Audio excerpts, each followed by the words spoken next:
And this notion that Stalin personally is responsible for these millions of deaths, there were millions of people pulling millions of triggers for all these deaths. Initially, Hitler did incredibly well.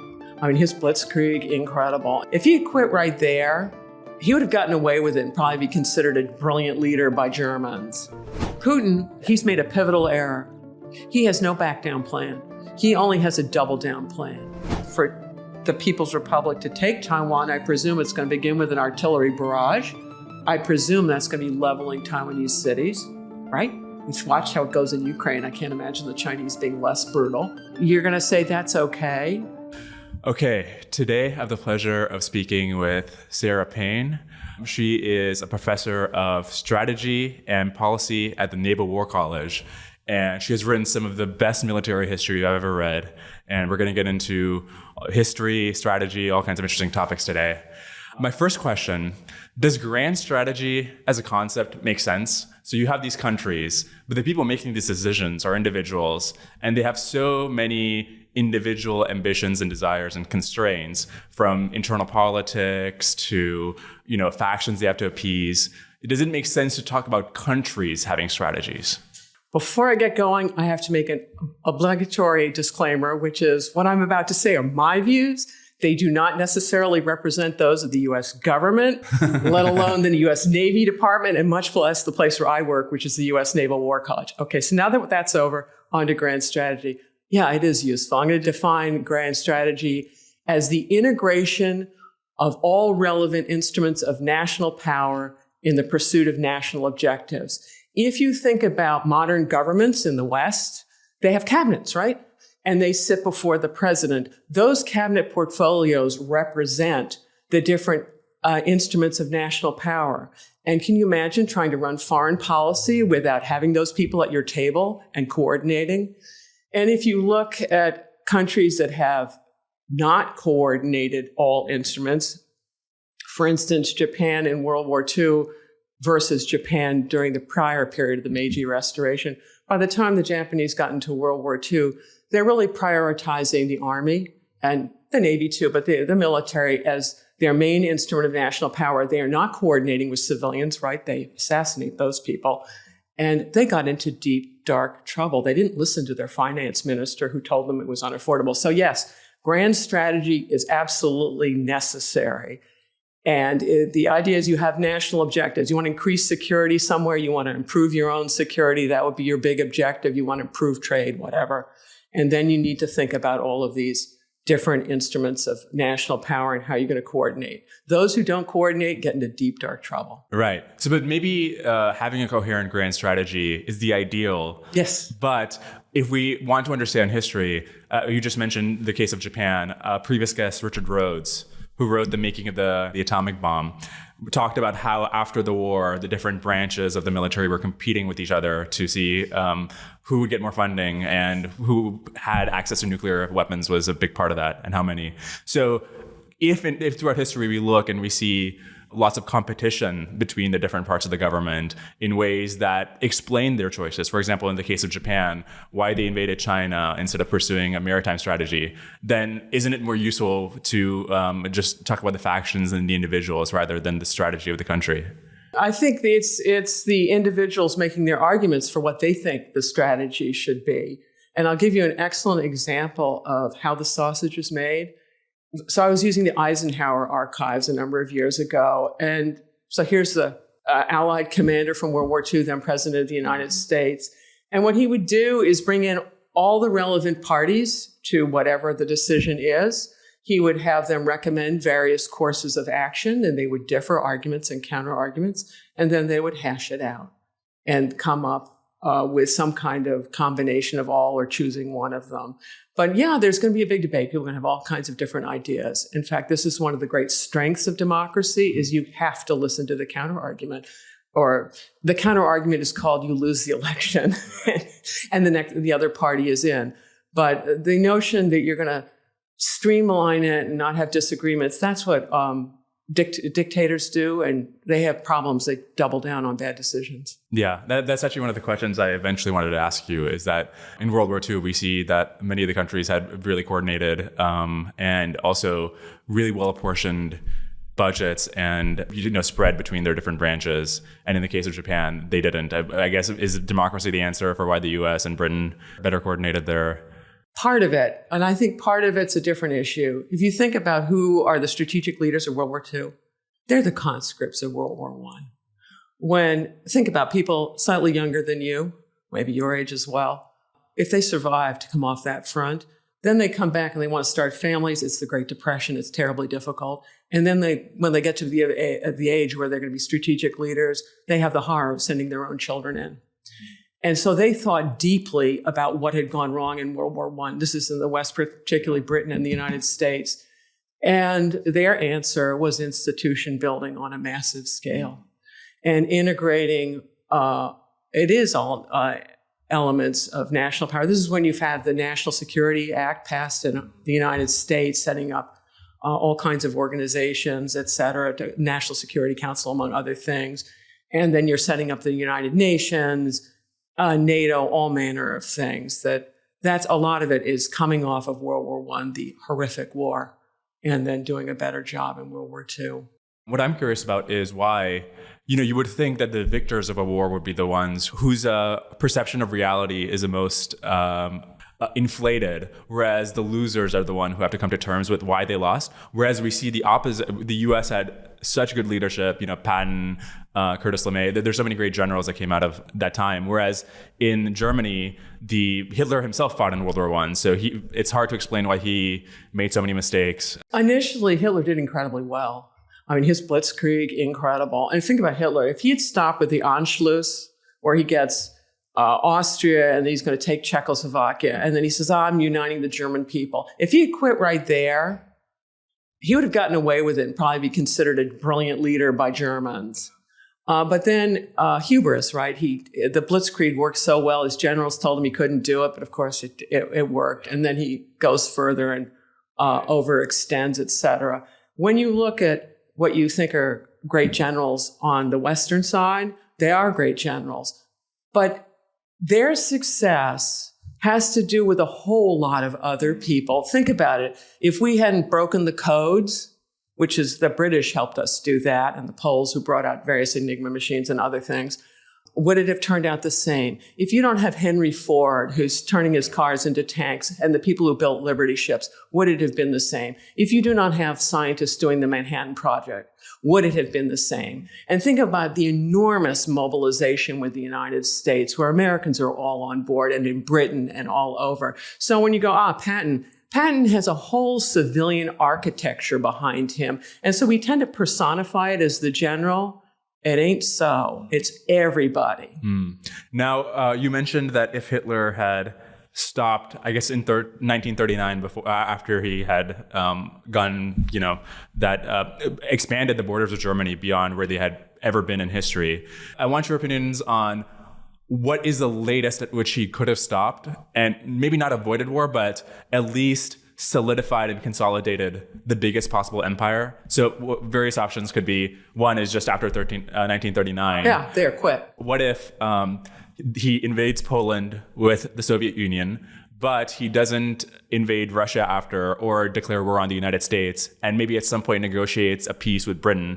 Would that have been possible? And what about after the fall of France? Then he could have just controlled all of Europe. All right, A, I don't know. But B, I think he could make the ploy of, I'm just a continuation of Bismarck. I'm fighting these limited war. I'm uniting the German people. That one he could maybe be able to sell. That's why quit after Anschluss.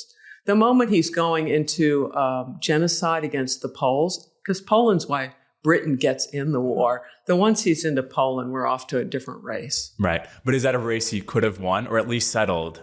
In that maybe if it wasn't for Churchill, and at some point, let's say he gets out of the government, and then they're just like, we'll just let Hitler have Europe. He doesn't go to war with America. Could he just have? Is it possible that there's a world in which Hitler just controls Europe?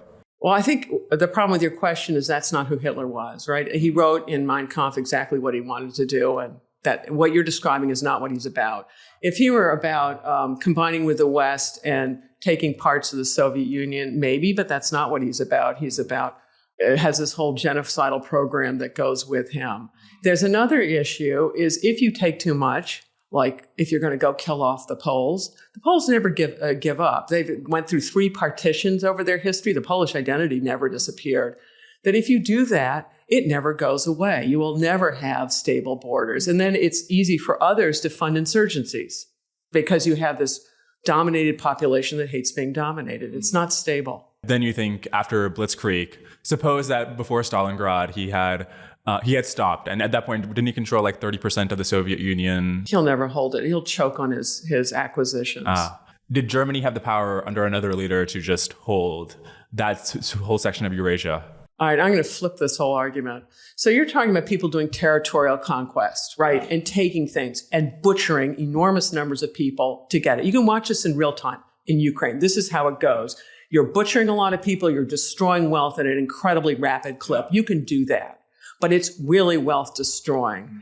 Since the Industrial Revolution in the West, there has been a growing consensus that that's probably not the way to do things. We are far better crafting international institutions, international laws, treaties that we sign on to, the parts that we want to, and then we adhere to them. And then that allows us to go all over the world running our little credit card transactions. No one kills us, and you can make a lot of wealth, right, doing that. And that was the conclusion that if you look at since the Industrial Revolution, who's making all the money? People who buy into that system. And the Hitler territorial expansion is, in a way, it's a real throwback to a pre-industrial revolution way of managing your national security. This is how traditional continental empires always did it. The Industrial Revolution with economic growth, compounding economic growth, offers a completely different alternative, which says we're going to do compounding wealth by having rules that we can all adhere to, and then we'll run our commercial transactions that way. Now, why was Russia so robust against, not initially, but eventually so robust against pushing back against the Germans? Despite losing tens of millions of soldiers, the government doesn't collapse like the Tsars did in World War I. And not only that, but a communist country is able to produce these really advanced tanks in large and reliable numbers. There's so many mysteries there, like why central planning worked, why the government didn't collapse, despite the fact that Stalin, killed off so many of his people. He would have been hated, right? But Hitler killed more and was more hated. What you're thinking about is, what did the Russians do? I'm going to flip it. What did the Germans do? A useful concept comes from the Samuel Griffiths translation of Sun Tzu, which talks about death ground. What's death ground? It's when your enemy puts you on death ground, which means they're going to kill you. And therefore, you have no choice but to fight. Because if you don't fight, you're dead. And even if you fight, your odds are poor, but at least that's the only way you're going to get out. The Ukrainians initially welcomed the Germans. Why? Because Stalin and friends had imposed the terrible famine of the early 1930s on them, and they couldn't imagine that anything would be worse than that until they met Nazis, who then had them dig their own mass graves. The Ukrainians rethought that whole thing. And if you do this to people, you will conjure a formidable enemy. So that's what happened to Russia. You can see it happening to Ukraine now before your eyes. Go back before the invasion of Crimea in 2014. You've got Ukraine, which has a very corrupt government, and people were at sixes and sevens about whether they want to do Ukrainian things or Russian things. Okay, fast forward to now, where you have Russians blowing away the people who were most loyal to them in the eastern part of the country who didn't leave. Their apartment buildings are being leveled by Russians. Ukrainians think, this idea that we can coexist with these people is over. And our irony is Putin's forging Ukrainian national identity. And wars often do this. In the United States, we start out with our 13 colonies, and they're all very different. After the Revolutionary War, that starts forging a national identity. And by the time you get to the end of the Civil War, where you have northern armies, at least those people have been all over the country, they have a real sense of nation by the end of that one. It's interesting because the strategy we pursued with Germany and Japan was unconditional surrender. Mm-hmm. Now, do you think of that as different than, obviously we didn't commit genocide or anything, but do you think of that as different than the sort of total unlimited policy objectives that, for example, Germany had in Ukraine or Japan had in China. We also pursued unconditional surrender against the South in the Civil War, right? So how do you think about, because that's also something where your back is up against the wall. Why did that not result in the same kind of morale? Because the United States did not put the people of these countries on death ground. The leadership had self-put themselves on death ground by where basically the problem for Tojo Hideki is if he backs down on anything, he's out of office. And then he doesn't know what happens after that. So he personally is on career death ground. And possibly he thinks, we were planning that he would get executed at the end of the war. But the Japanese people eventually figured out that they weren't on death ground. And in fact, the Japanese people were so exhausted by the whole thing that the society shattered. But the United States was never going to put the German people, start massacring them in the way that the Russians massacred the Poles when they moved in. The Germans massacred the Poles. How do you wind up with 8 or 9 million Polish deaths in World War II? Think about that. It's a large number. It's because they're massacring. They're being massacred. But there was a firebombing of Tokyo and Dresden and Berlin. I think it was in your book that 84,000 people died in that one night firebombing in Tokyo. Yes. It's terrible. Why did that not put them in the mind frame of a sort of total death ground? Well, A, I don't know, but B, Japan had been at war since 1931 in China. They'd been sending large armies. This isn't like recent U.S. wars, the counterinsurgencies in Iraq and Afghanistan. They're sending hundreds of thousands of troops to occupy Manchuria. The Chinese don't give up. It goes on and on and on. So by the time you're getting to 1945, it's a long time. Also, they had committed atrocities in China, and they knew all about it, and the atrocities got even better. When there were wounded Japanese soldiers, their commanders ordered their fellow soldiers to execute them because they didn't want cripples going home. They couldn't deal with them there. And so rather than have the Allies pick them up, they executed them in place. Can you imagine how Japanese soldiers felt about this? How do we explain the high morale, the famously high morale of the Japanese military, where they would refuse to surrender even after given orders by their superiors, despite knowing about these things that you're talking about? It's true. It's because it's a different culture. So in Japanese culture, you belong to in-groups or out-groups. So the biggest in-group the Japanese belonged to was Japanese people and everybody else. But within Japan, you come from a province, a locality, etc. You go school, education, various places. You belong to a job wherever you have, and there are various units within your job. And you owe loyalty. It's obligations. In the West, it's all about liberties and my rights. In the East, it's about obligations to other people. And so you owe obligations to all of these organizations. And when soldiers are thinking about war, they're not thinking about grand strategy. They're thinking about operational success. So the moment you as a soldier start losing a battle, instead of in the West where you can retreat, you can surrender, and it's not dishonorable because you're going to live to fight another day. In Japan, you're a failure. And therefore, if you come home back as a failed soldier, you bring dishonor to yourself, your family, your locality, anyone you are associated with. So that's why it is so difficult for them to surrender. However, by the time you get to the end of the war, they are so exhausted. Think about it. Their economy is, I don't know, I can't remember the statistics exactly. It's something like 1/10 of our economy. They have something like 1/13 of I can't remember this coal or steel production. And they don't have any local oil production. They're importers of food and they're not getting that food. So by the time you get to 45, they're exhausted. And it's a shattering that occurs. And finally, at the very end, you have Emperor Hirohito, who knew full well earlier if he disagreed, and he didn't disagree for a long time, that he would be assassinated or be proclaimed deranged. And he had a perfectly good underage son to be used as a figurehead. He knew that he couldn't do much about it. At the very end, when he decided he was about to get nuked, that's when he intervenes to break the deadlock and at the cabinet meetings. And there are a variety of people at the very top who realizes it's over. Could Hirohito have intervened earlier?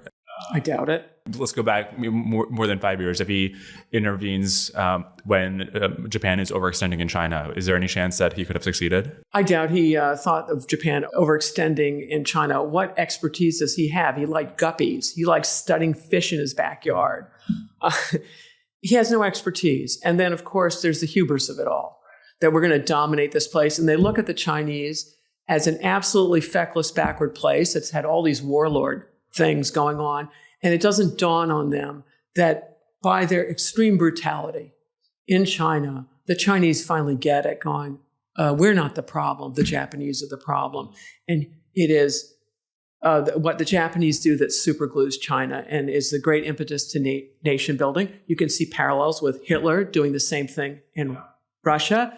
And also right now, Putin's busy canonizing Zelensky and creating a real nation out of Ukraine that's never going to forget these ongoing events. Yeah. Well, what I learned from your book that I thought was really interesting and also tragic because of the counterfactual was one of the strategies you suggested could have been that Japan could have, if it thought like a continental power, it could have allied with the nationalist to beat the communist in Russia, maybe waged almost a three-front war with Germany, the nationalist, and Japan, beat the communists and prevented the communists from taking hold in China. And given the consequences of communism in Russia and China and how many lives could have been saved if, I guess Hitler was beaten and then the communists are beaten, that Japanese choice just seems so tragic.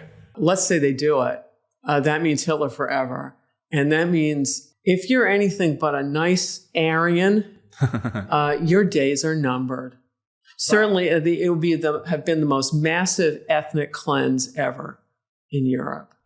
Suppose the Third Reich had survived. Maybe it had stopped at the point you were talking about where the German lands were reconstituted. Suppose that had happened. If you look at the Soviet Union, Stalin kills more of his people than Hitler had by that point. And I wonder if we have sort of burnished Stalin's reputation a little bit because we had to ally with him in World War II. But then the cycle we see in the Soviet Union is the inherent corruption and inefficiency of the totalitarian system. And then it breaks down. There's reform because people realize how crazy things have been.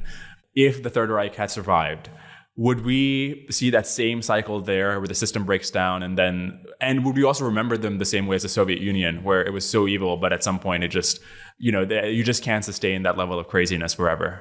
I suspect it'd be worse. Why? Because the Germans are far more efficient than the Russians were in those days. And I remember it was, the Nadezhda Mandelstam. She was married to the poet Osip Mandelstam. And she was talking from the prison camps and saying, well, at least it's Russians doing this, because if it were Germans, there'd be no hope. With Russians, there's always a hope because they're inefficient too. And she's Russian talking about it. Hitler he's talking about annihilating entire peoples. But so was Stalin with killing off the entire classes of Ukrainians. Yeah, well, his idea is Ukrainians need to pretend they're Russians, and then that's fine if they do that. The question you're asking is, it's not a happy ending what you're describing. It's a horrendous ending. What is a scenario in which both Hitler and Stalin could have been defeated in World War II? Is there some system of alliances or counterfactual where that happens? I think the problem is World War I. World War I has enormous consequences. It is the West, in fact, all sides allowed their generals to make strategy. No one is doing grand strategy in World War I. It's all about operational success. This is what we're all going to do. And then the generals keep sending people, waves and waves of young men up over the trenches. And what do you think is going to happen to them if you send them over the trenches? This is how you get these horrific death rates, hundreds of thousands in a battle. In our own day, it's inconceivable. As a result of that war, not only does it upend Europe, by getting rid of the Austro-Hungarian Empire, the German Empire, the Russian Empire, gets rid of all of those. And so you have massive power vacuum. But it puts two really pernicious ideologies on steroids, fascists and communists. And that's how you get all that evil, is out of a gross mismanagement of World War I. Once they're off and running, you got problems on your hands. and you've got a long solution. So back to your initial question, does grand strategy matter? Yes, it does. Look at World War I when they didn't practice it. And when the civilians, they allowed the officers to make all the decisions. Britain is a country that is maritime by geography. Britain built a continental-sized army. That is not Britain's great strength in World War I. And it was the beginning, the victory in World War I, but at horrific cost was the beginning of the end of the British Empire. Britain is the only country that fights Hitler from all the way from 1939 to 1945, whereas Stalin only fights Hitler after he himself is invaded and in fact collaborates with him to dissect Poland. After the war, Stalin, Russia expands to beyond any ambition that a czar might have from Eastern Europe to Manchuria. Well, I guess not Manchuria, but whereas the British Empire is about to collapse and, it loses all its territories. What explains the differing outcomes of the two countries post World War II? And why did the post-war objectives of Stalin succeed much more? Does it mean like retaining empire versus losing empire? Yeah. Okay. They're fundamentally different kinds of empires. So Russia is a classic continental empire. What it owns is contiguous. Right. Britain's empire was all about trade and having enough coaling stations around the world. That was initially what it was all about. You got to have coaling stations everywhere, and then you want to get the trade through. And then what the British did is they trained barristers all over the world. What are barristers? They're lawyers. And local people, right? And so it lays the basis, not on purpose, but in fact, of having international law, where people who are eventually going to be running these independent countries have a legal training to use international law to their own country's benefit. But anyway, so Britain has this non-contiguous event, and after the war, it does not have the ability to hang on to them, particularly because nationalism, think about nationalism. Nationalism starts in the Napoleonic Wars. That's what Napoleon leverages, is the levée en masse, his armies, because French people feel nationalism, and it's incredibly powerful. And nationalism has been spreading its way around the world ever since. Once you have nationalism, have fun hanging on to a non-contiguous empire, because the locals are going to fight and resist.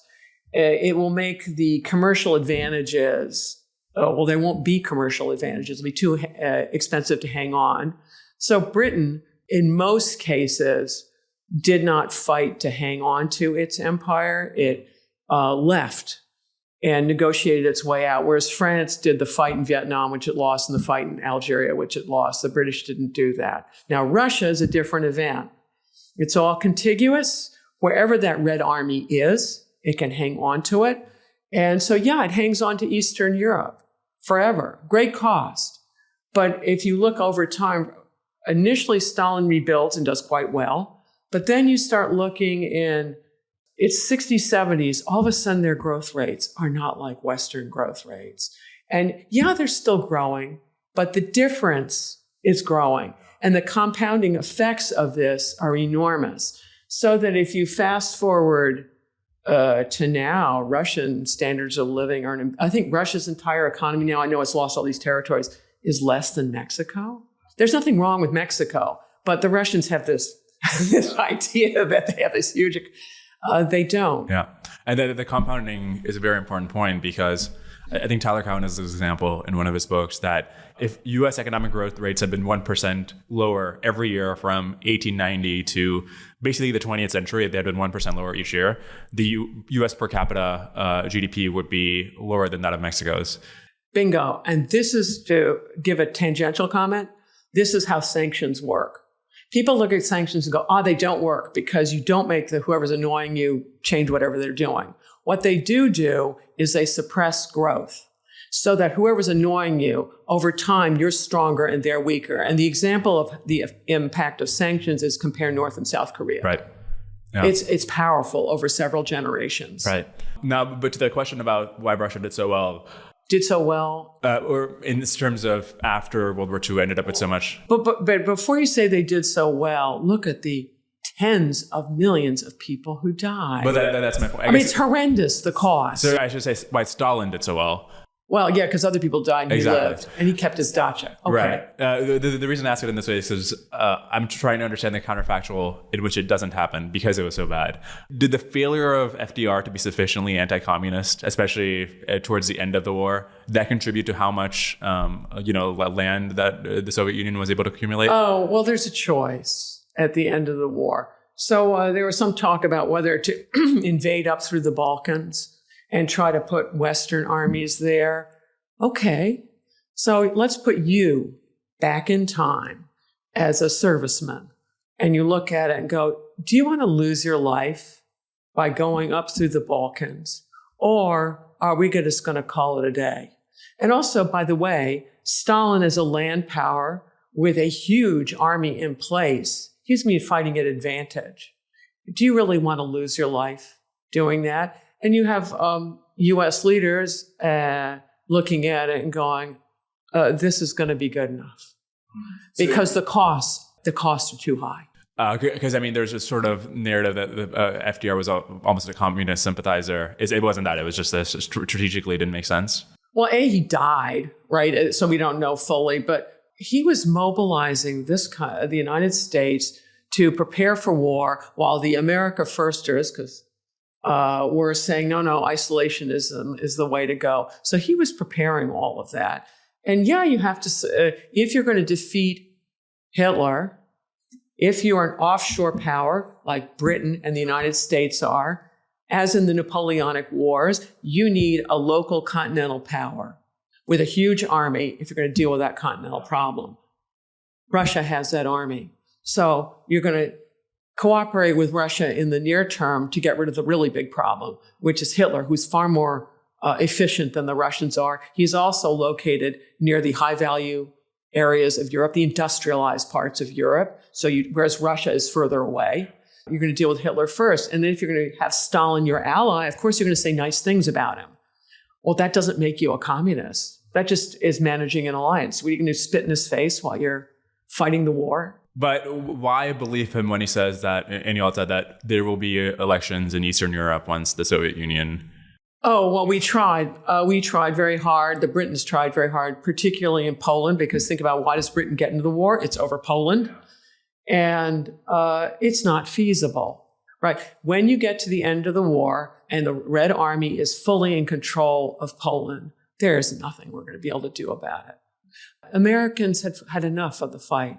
There's cases in history where it seems there was a hinge point, let's say after the Bolsheviks take over Russia or after Mao was consolidating communist control of China, where I guess in general our bias is to be anti, I don't know, it's always hard to like plan some takeover. But in those cases, it seems like the hold and the way in which they got in was so tenuous and contingent that would it have been possible and desirable for us to extend greater efforts to prevent these regimes from getting in the first place, where we've had to deal with them for decades or sometimes centuries afterwards, the consequences of them getting to power? Well, if you're a Russian of any persuasion, I suspect you'd be really angry that some American from across the seas is going to determine what kind of government you live under. That's a problem there. And then you asked me earlier about overextension. So we're going to go around the entire world and telling others how to live. And then there's another issue, which is people like Stalin are a reflection of the country at the time. The notion that one guy, Stalin, waves a magic wand and everyone does what he wants. And this notion that Stalin personally is responsible for these millions of deaths. There were millions of people pulling millions of triggers for all these deaths. There are a lot of people who think it's a good idea. So they are a reflection of a place. Now in order to understand this, we personify it with Stalin. It's your earlier issue about generals. We personify how wars turn out often by generals because it gives us a grasp on it. But it's a much more complicated thing. How contingent was the global rise of communism? Because you've done so much research on Russia and Chinese history. In what percentage of worlds do the Bolsheviks take over in Russia And if that doesn't happen, does communism spread to China and beyond? Because there's not the Bolshevik example and support of these global communist parties. The Russian Revolution is essential to the spread of communism. And how likely is that? And what are the chances that the White Army could have won? Does that make sense? Yeah, unlikely.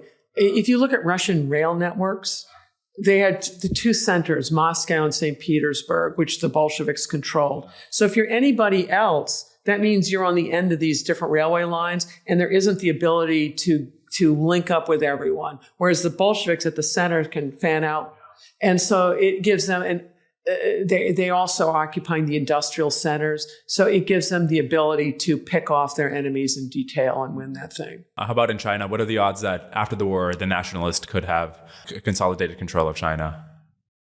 It's difficult. The Japanese, the nationalists don't get credit for all the fighting of Japan. There was no way to get Lend-Lease aid to them during the war. If you want to get Lend-Lease aid, and you've got to have ports and railway systems. And if you look at China, the Japanese did a very effective blockade of China's coast. So we're trying to fly stuff over the hump, which is the Himalayas, and you're flying jet fuel over the hump so that the planes that you also fly over the hump, that you can then use them. It means that there's no way to supply the nationalist armies. Yeah, they do some things in Burma, which arguably is a terrible mistake. I suspect it would have been far better leaving Chiang Kai-shek with all that stuff, and then it would have been useful for him in the final stages of the war to get a few wins against the Japanese to make him look good. But basically, the Japanese had eviscerated his armies. And then think about it, as the communists, you constantly blame the incumbent government. Oh, all of our problems, it's all about the nationalist corruption, and they are corrupt, don't get me wrong. But the reason they're having troubles is because of the Japanese. So the Japanese did end the nationalists. One interesting point you made in your book was that not only were so many nationalists killed in the conflict with Japan, but there was a selection effect that the sort of most competent and brave were the first soldiers to die, and that left not the best of the crop left to fight the communists. That would be speculation. That's also a comment that's been made about World War I, that Britain, for instance, lost so many of its best. And so they don't go on to have children. They don't go on to become strategic leaders. They're unavailable in World War II. Can you talk more about these consequences of what are the kinds of people who are most likely to die in a war, and what are the broader consequences for? I have no idea. I mean, how would I know? Statistical evidence isn't there. I mean, the obvious is like able-bodied people are the most likely, right? And then the more able-bodied, it depends. A lot of the people who died in World War II are civilians, and they starved to death. Huge numbers. In fact, at the end of the war, what is it, in the Pacific, if you look at Japanese deaths from 41 when we get involved to 45, I can't remember the statistics, but it's like tens of thousands of Japanese are dying in 41, and you finally get up to hundreds of thousands in 44, but it's going into the millions in 45, and it's because of starvation. Is this the intentional starvation of the hunger plan? It's wartime. It's just facts. If you're in a war where you've destroyed all transportation and the ability to get goods anywhere, and you've killed the farming population all over the world, you get famine. And by the way, this is an argument for when people say, well, the atomic bombs, can you avoid doing that? That ended the war really fast and probably saved millions of lives because they didn't starve. I mean, the war was over and all of a sudden you're starting to ship food around. But why did Germany and Japan continue the war after it was obvious that they would lose? And speaking of the deaths, weren't millions, I don't know if it was a majority, but like a huge chunk of the deaths happened after 43 when it was quite obvious that they were going to lose, right? I know. Well, it's because they're all on death ground, the leadership, et cetera. And then the population's been fed this story that if the other side wins, they're all going to be murdered too. Wars are easy to start, and they are very tricky to end. And this has been your life, right? You have watched the wars in Iraq and Afghanistan. Easy to start, very hard to get out of. And now we're into Ukraine. We'll see how long this goes on. Speaking of which, a broader question is, how well do you think the insights of scholars like you have been integrated into the thinking of military leaders, where you're studying, people like you have written these extensive books about how empires overextend and how invasions can be more complicated than you think. To what extent does that actually percolate to the military and civilian leadership that they would decide to do in Iraq War and Afghanistan War? You're asking the wrong person. You need to interview those people and ask them what influenced them. At my low level in the weeds, I work at the U.S. Naval War College. We have officers from the United States and all over the world who come on in. And then we assign them readings from the kind of scholars you're talking about. What we do in strategy and policy are case studies about wars, and have them think about a lot of the kind of questions you're asking is what we ask students. And so we assign all these things. How much it influences them later in their career, you'd have to ask them. But surely you must be optimistic about it, or there's a reason why you do this work, right?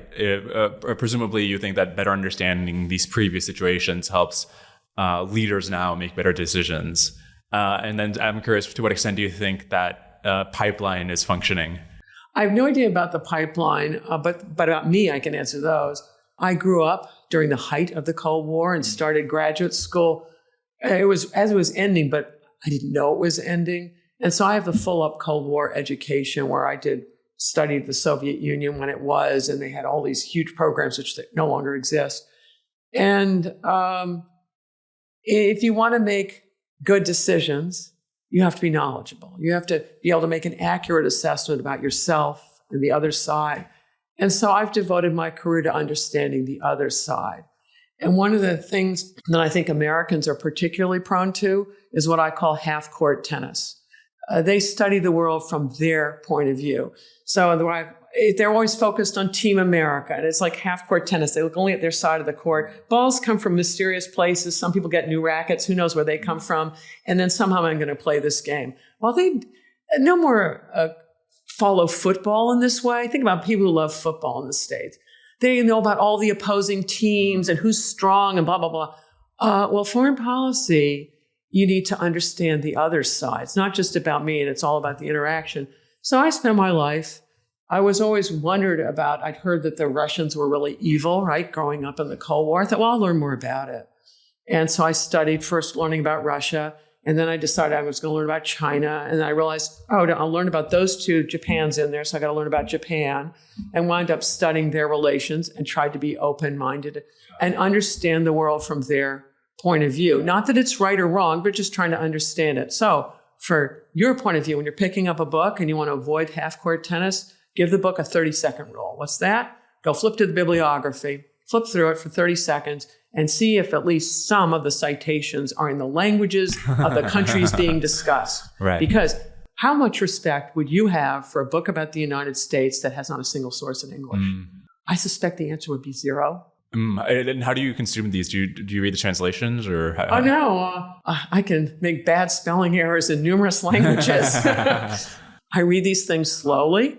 Lots of large dictionaries. Yeah. And so you can look, and you say you've got my book, Wars for Asia. Go take a look at the footnotes in the back. You'll see they're Russian and Japanese and Chinese, and then read it slowly. Yeah. And it is perhaps the best military history I've ever read. And also I've really enjoyed, remember me the title of your book on Japan, the Meiji? The Meiji one, it's just Imperial Japan. Right.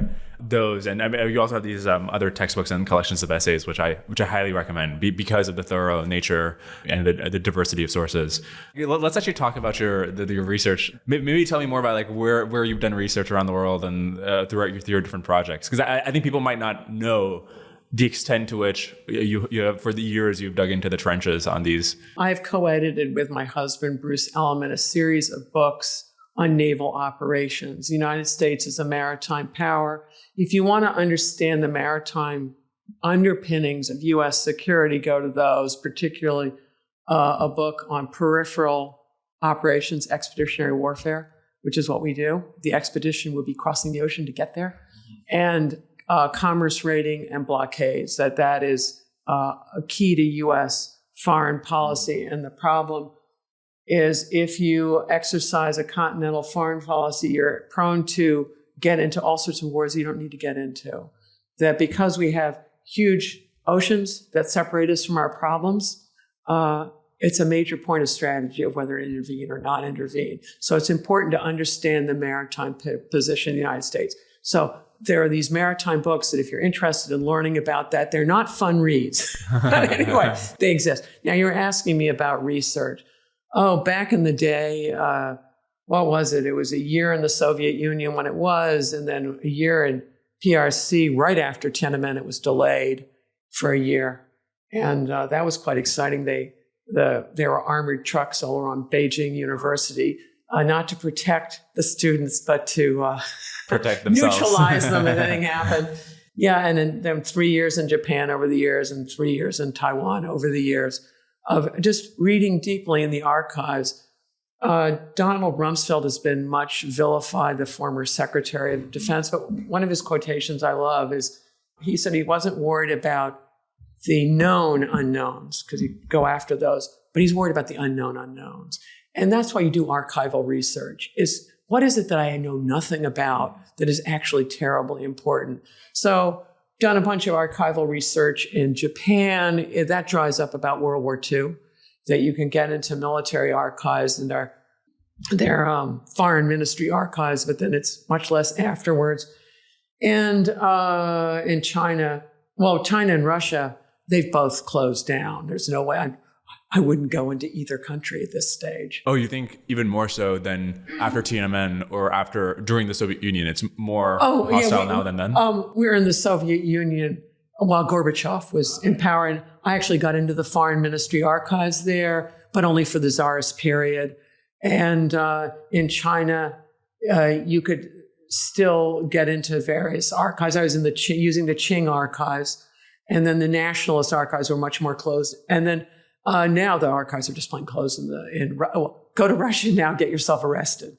And China, likewise, they've shut down all of these archives. So to compensate for the last, I don't know, it's not quite 10 years, spent 2 months every summer going to U.S. presidential archives. So starting with, we didn't do it quite in order, but Truman, Eisenhower, and then this last spring, we just did the George Bush Senior archives.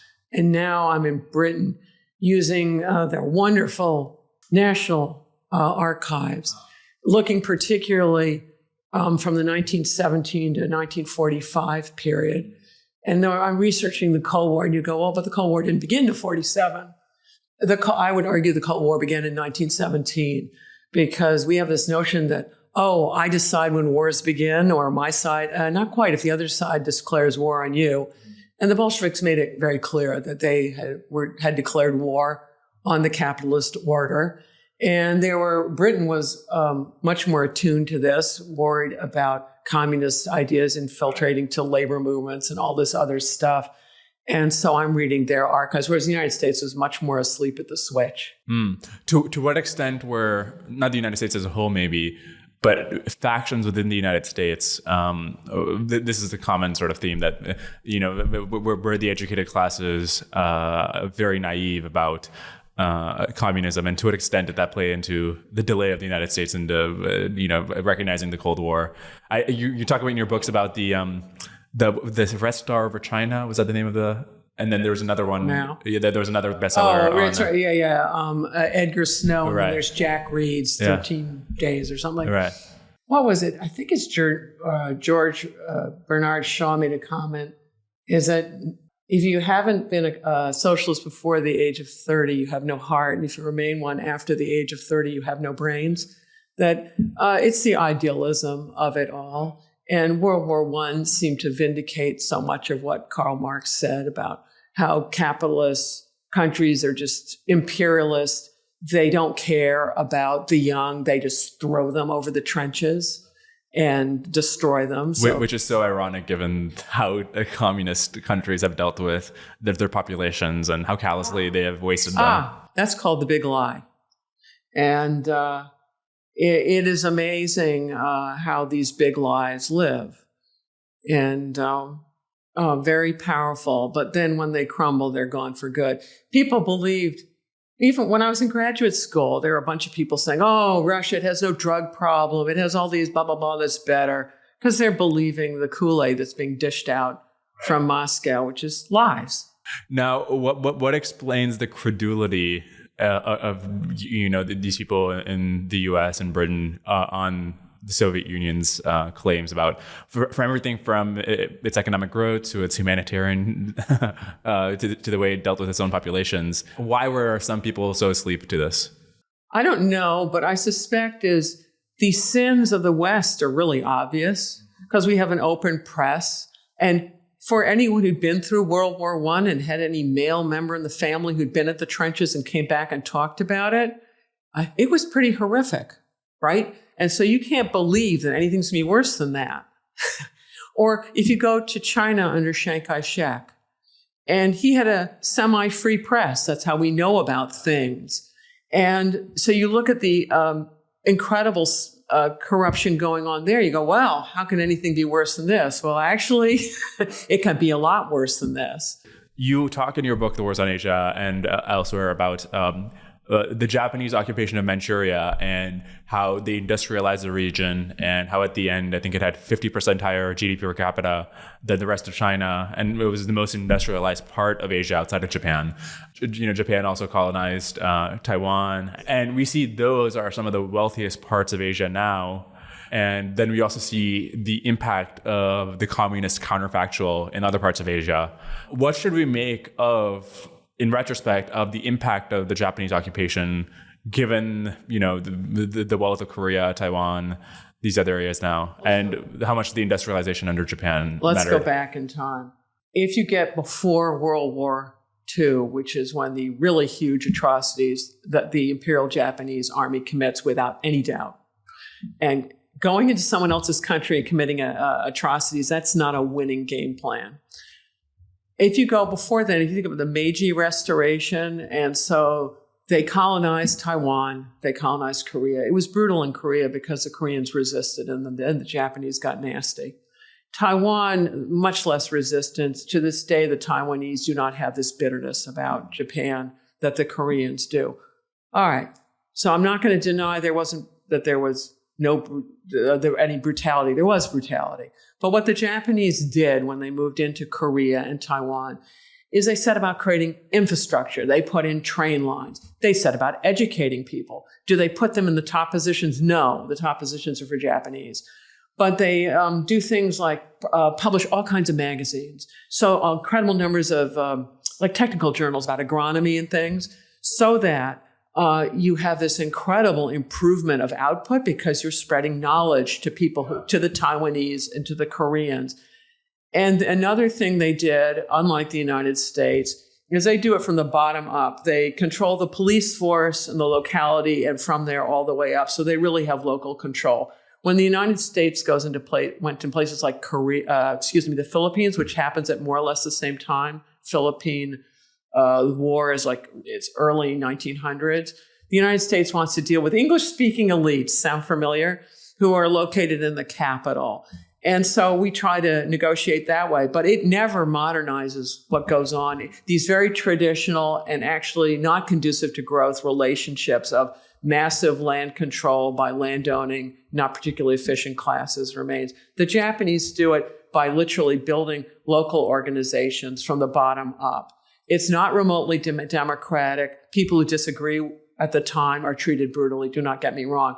But it turns out it's a very effective means for economic development, because when they're booted in 1945, the Koreans and the Taiwanese actually have something to work with, and then they're often running. And Chiang Kai-shek, who'd been horribly corrupt in the mainland, he could not do land reform in the mainland. Why? Because that's his officer corps. They will kill him. In Taiwan, he can definitely redistribute Taiwanese land, no problem there. He comes in with all the weaponry, redistributes it's bloody doing it. He offers the Taiwanese bonds. I think it's going to be like the lousy bonds that he distributed on the mainland. Turns out those bonds were worth money. That I don't know how many years on it was that people actually collected on their the bonds for all of this. So the Japanese actually had many of the pieces for a really effective plan for economic development. And if you look at China under Deng Xiaoping, who's he imitating? The Japanese. Deng Xiaoping is rather like a parallel, his generation, to the Meiji generation. And think what came after the Meiji generation. Bad news. Well, we're into Xi Jinping. Oh, that's bad fascinating. news. We're into bad news. But do not deny the achievements of the Meiji generation. Yes. They're enormous. And then because Japan does all the atrocities, they can no longer brag about these previous things. There's so many interesting things there. There's a book, How Asia Works, by this economist, Joseph Studwell, where he is trying to analyze why Korea, Taiwan, Japan did so well after World War II. And in the case of Korea, he tells a story where I think they have this factory where they're starting to export goods. And, they're working like 6-7 hour days. And the floor manager tells one of his underlings, the money that I think the reparations on which we're supporting this economic growth from Japan, or maybe they're talking about just the infrastructure in general, that came at the cost of your family being raped by Japan. So this is basically blood money that we're using to grow the economy. You better work hard to make sure it was worth it. But okay, sorry. The broader question I wanted to ask was, so the economic development what Japan is doing in Manchuria, Korea, Taiwan, if they hadn't made this mistake of fighting a war with America, let's say something like the Japanese Empire survives and isn't crazy militaristic. I don't even know if this is a question, but I'm just thinking about the counterfactual where we could have this like really wealthy and prosperous area of Asia. Let's go back to our wonderful America firsters of the 30s. And the Great Depression hits, and it's a mess. And so what we decide is we're going to have tariffs. This is the Hawley-Smoot tariff. In 1930, we're just going to wall it off because we got to keep jobs for Americans.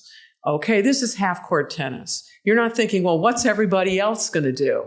Retaliate exactly in kind. So for the Japanese, who had been good citizens within the international order, they had maintained really high positions in the League of Nations, which we'd been irresponsible and never joined. The Japanese, this pulls the rug on all the Japanese who'd said, we need to cooperate within the international order. Japan's trade dependent. What are they going to do? No one will trade with them. Their closest people won't. Okay, they look at the world, they go, well, we need an empire because we got to have it big enough so that we get food and the basics for us. And that's where, so 30 is Hawley-Smoot, 31's invasion of Manchuria. So let's go back to grand strategy. This is Americans having no grand strategy of not thinking deeply about life is an interaction, right? I can tell you whatever I want to, but then you're going to make your own decisions. If I don't consider what your decisions might be, I'm going to be in deep, dark trouble. And I think about Hawley and Smoot. They didn't live to see what they wrought. A lot of young men across the world died because of that. People like them, failure to think more broadly. And think about it, the lesson of the Great Depression. The moment the international economy starts getting a cold, there are meetings of bankers and foreign ministers the world over to prevent it from going crazy ever again, because they realize what the consequences are. You take people who are poor already, and then you have a Great Depression, you get desperate decisions. And then once you start a war, it's very difficult to stop. So it's a great lesson. So what Japan then is making an ugly decision because it's stuck. And so they go into Manchuria, which is where all their investments are, to protect them. China's got this crazy civil war going on. Japan, if it had just sat in Manchuria and just sat, they probably would have been just fine because they do stabilize Manchuria. They are bringing some income back in. But the moment that they escalate big time in 37, they ruin their economy. And it takes a number of years to play out fully.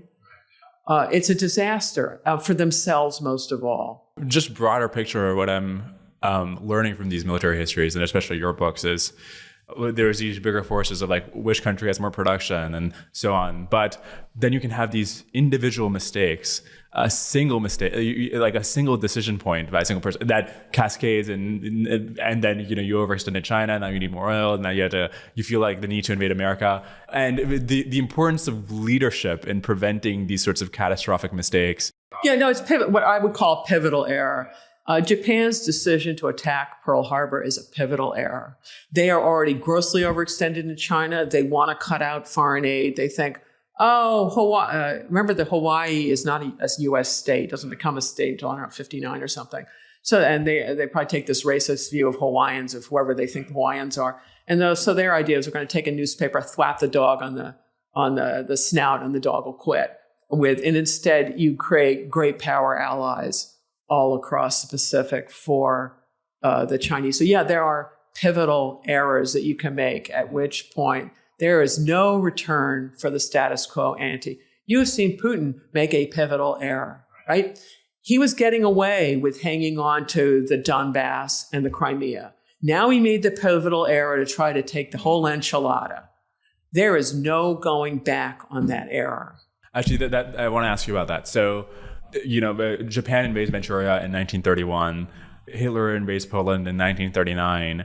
And in retrospect, we think of them as part of the same great global conflict, whereas they were separated by 8 years. I wonder if you think of Ukraine today as 8 years down the line, or the things that could come, maybe not as a consequence, but at the same time as this, which could lead to another global situation. Do you think that it could cascade into something like that? Of course. Yeah, this is the problem right. With all of this. Of course, it could. And there are many people working to prevent this from happening. You see all of these meetings where our leaders are meeting with each other. If you get into some global war with people with nuclear weapons, when the losers decide that rather than losing, they're going to go for one more roll of the die, which is a nuclear weapon, then the question is whether the people below them will actually implement the order, et cetera. Think about low probability but high consequence events. I don't know what the probability is, but I know the consequences are huge. And the probability is iterated over many years and decades. Right. Yeah. You've got to always not use nuclear weapons, right? Pandora's already, the box has been opened, the nukes are there. Especially if there's no retirement plan for Putin. No. Well, one of the things that's interesting from your book, I think you mentioned this explicitly in the Wars in Asia, there's things that are seen by one side as we are deterring the other side, are often seen as the other side as a provocation, yes. Where the embargoes from the U.S. Are seen as Japan as a deadline to attack. I think you had some other examples like this. I think people who are less sympathetic to the Ukrainian cause have said, well, extending NATO, which we thought would be deterrence, is that was actually a provocation for Putin. But what should we just generally make of that lesson? First of all, I think you should look at the people living in the countries in question. So before we decide that we're the important people in the world, Americans, or we're in Britain now, or Britons, and therefore anyone in between doesn't count, I believe that's wrong. So all of the countries that joined NATO desperately wanted to join NATO, right? And they've had a whole history of Russians doing terrible things to them. I'm not making it up. This is what Russia's been up to. They have been correct that Russia is going to do more terrible things. They were correct doing everything they could to get into NATO. And also be in the EU, and it's incredible in my lifetime, I'm remembering what the standards of living of people in Eastern Europe that the Soviet Union had dominated and what it is now. Since they have been freed of Soviet domination, there's been massive compounding of standards of living. It's allowed people your age to travel the world, allowed to have aspirations in their lives, right? There's no podcasting. But if when you talk about, should we deny these things because we got some egos in Russia that want to maintain a continental empire? I cannot, or you cannot change how Russians think about things, right? The Russians have to, how they think about the things, that's their decision. But if you look at Europe as a peninsula, you're better off with more insulation from Russia than not. But isn't this another case of not thinking in terms of both courts or both halves of the court in tennis, where compared to the possibility of nuclear war, just nudging that number up and down matters far more than whether another country in Eastern Europe gets to be part of NATO or not? Well, I think what was hoped, and hope has been said not to be a strategy, the hope was that trying to get Russia to join the party. So trying to integrate their energy supplies into Europe, paying them good money for it, have them make lots of money on that, hoping that they would invest this into their road system, which is lamentable, and hoping that they would invest this to cleaning out their business laws, which are, it's horrendous trying to run a business there. As you watched right now, as different things get nationalized and taken over, and different business leaders who are successful wind up unaccountably dropping out of sixth floor windows and things, or old people always seem to fall downstairs. I think that's a special way of offing people.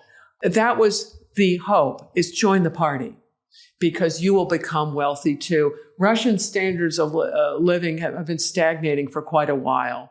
That Putin's model of the basically taking over your neighbor's stuff and then whatever you have a bomb flat bringing home it's not an efficient way to make wealth. And you're killing so many people. So I don't believe that we in the West have this denying people of Eastern Europe, saying, hey, well, actually, because the Russians have such an attitude, you get to be their serfs forever. Or I guess it's not about, not that it's just, but there are broader considerations for the same reason that you were talking about earlier, that would not have made sense for Americans. It would have not been plausible that we would have kept fighting further to prevent the Eastern Europe at the time from succumbing to the Red Army. The Ukrainians are doing the fighting right now. But supplied by tremendous amounts of Western aid. Yeah, they are. But that's pennies on the dollar. They're willing to fight for their country. It's not about the cost to the United. It's not like the 40 billion or whatever. It's the how does this nudge the nuclear war numbers or the nuclear war probabilities? Well, what's the nuclear war going to do, Putin? The Ukrainian forces are dispersed. What's the target? It's going to be Kyiv, I suppose. Or I don't know. He thinks that he's out of options, so let's go bomb NATO headquarters or something. I think the Chinese have whispered in his ear, and this is pure speculation, is, buddy, if you do this, everybody on the planet is going to get nuclear weapons, and all of a sudden we aren't going to have this little small club of people with nuclear weapons, and the consequences are going to be rather horrendous. And also look at China. It has more nuclear-armed neighbors than anyone on the planet, and some of them are totally nuts. Putin himself, right? Well, and Pakistan, I would think, let's try North Korea for a country that's got starvation in the 21st century. How did you do it? Although on this point, another thing your books have emphasized is how often leaders make mistakes that make very little strategic sense and are very stupid. You could imagine, even though it would be very stupid for Putin to escalate, especially if he personally is going to be, there's no retirement plan. I could imagine him doing very stupid things. Well, let's put stupid out of it, because it's not explanatory by saying, well, someone's stupid, because it means you write off understanding their reasoning. So a lot of Westerners, when they think of governments, think about governments operating in the interest of their population. So when their decisions don't improve standards of living, security, and things, then we say those aren't good decisions. All right, but that's not the game. In China, for instance, it's all about maintaining the monopoly of the Chinese Communist Party to rule. And if that conflicts with having higher living standards, you better believe they're choosing Communist Party. So you're watching those kind of decisions going on right now, where their most talented entrepreneurs are being relieved of their enterprises. Or Putin, as you said, he's made a pivotal error. He has no back down plan. He only has a double down plan. Expect him to double down forever. And and then the question is whether all the oligarchs want to keep doubling down with him and his generals, or whether they, I don't know, give him something extra in his Cheerios some morning. Who knows? So I feel like this is one of the lessons you were actually talking about earlier, where you don't want somebody to feel like they're up against the wall, like on death's ground, where even if it would be an unjust sort of resolution, some sort of ceasefire where Putin can save face. I wonder if your sort of historical lessons would bring you to that conclusion. Oh, and Putin, he will be back for more, and understand that that's just the case. But then what is the solution? We can't have unconditional surrender unless we're... No one's marching into Moscow. Right. The United States has done this for many years, is you don't recognize the territories that he's taken, which means the Russians are stuck with a sanction regime of some type forever. And you go, oh, well, that'll weaken. Certain people won't adhere to it, it will depress Russian growth forever, which goes back to an earlier part of this conversation of it's really powerful. And it was some Russians who themselves, when at the very beginning, said, oh no, we are going to be like North Korea. Yeah, you will be. That's exactly where he's heading them. We don't control when the Russians reassess. We can't even predict when or whether they'll reassess. We can't predict whether there'll be some kind of incipient civil war in Russia, right? Which would be, well, destabilizing by definition. Who knows how that goes? But the Ukrainians are fighting for their country, and one of the things you asked me in an email about is whether superior finances wins wars or something. It's superior alliance systems that win wars. And it's interesting that the Europeans, particularly the Eastern Europeans, are the leaders of all this. And isn't it fascinating that the Finns and the Swedes, who forever were neutral, are now all over this? And they know. So what is it? The enemy gets a vote. The Russians have a vote. As long as the Russians are playing this game, our best bet is to support Ukrainians. Because unlike Iraq and Afghanistan, where the locals did not do the bulk of the fighting, this is when the locals are. And that's key on whether you also were emailing me and asking me about successful versus unsuccessful interventions. When the locals do all the fighting, that's when your best odds are of helping them. Yeah. Actually, speaking of Iraq and Afghanistan, after World War II, our occupations of Japan and Germany were very successful in rooting out the toxic ideologies and completely transforming the society and culture. Whereas, Afghanistan, Iraq, we didn't have the same effect. What explains why those occupations were so much more successful? Easy. One is a case of rebuilding institutions, and the other one is building them from scratch. You can rebuild things rapidly. And if you think of after the war, how things were bombed out in Western Europe, and quite rapidly they repair buildings and things. So both Germany and Japan had an extensive list of functioning institutions, from local police offices to educational systems to governments that local, provincial, et cetera, governments, and running the train systems and businesses, and all of this have been absolutely functional. And so finding the expertise to recreate that is easy. And of course, Germans and Japanese will be living there, so they are very interested in rebuilding. And then what the key thing the United States then did, I know more about Japan than Germany, is the Japanese were hemming and hawing over what their constitution was going to be like. And so MacArthur finally got fed up. And in 1 week, he got his staff to write this constitution. And they're running around Tokyo, going to bombed out libraries or whatever, trying to find examples of Western constitutions so they can pull it all together. Because long before there's an internet where you can figure these things out. And they're figuring out what the constitution is going to be. And so they cook it up over the week. And what the Japanese think, the ones who are dealing with, they think, well, the Americans are going to leave. And so we'll go along with this constitution. But once the Americans are out, we're going to do whatever. And what Prime Minister Yoshida, he was the first post-war prime minister, he said, well, we thought we could change it back. But he realized because of the vote, universal suffrage, allowing women to vote, and there had been a certain amount of land reform, he said there was no going back. It permanently changed the balance of power in Japan. Another feature is the Imperial Japanese Army had so disgraced itself. Their strategy had led to the firebombing of the home islands. Talk about a total failure. So, and in Germany, the same sort of thing. You have universal elections and things. And it took a while to get the Western zones united because all the fighting with the Russians over their zone. You eventually get two Germanys, et cetera. But then you have a very competent post-war generation, both in Japan and Germany, who understood full well the horrors of the war that they'd been put through as conscripts. And they are really intent on rebuilding their societies. And they're the miracle generations in both countries. There's no parallel for that in Afghanistan and Iraq, right? They've never they've never been developed countries. Germany and Japan were developed countries. So, and then you think, well, how long does it take to become a developed country? Well, some people say centuries, right?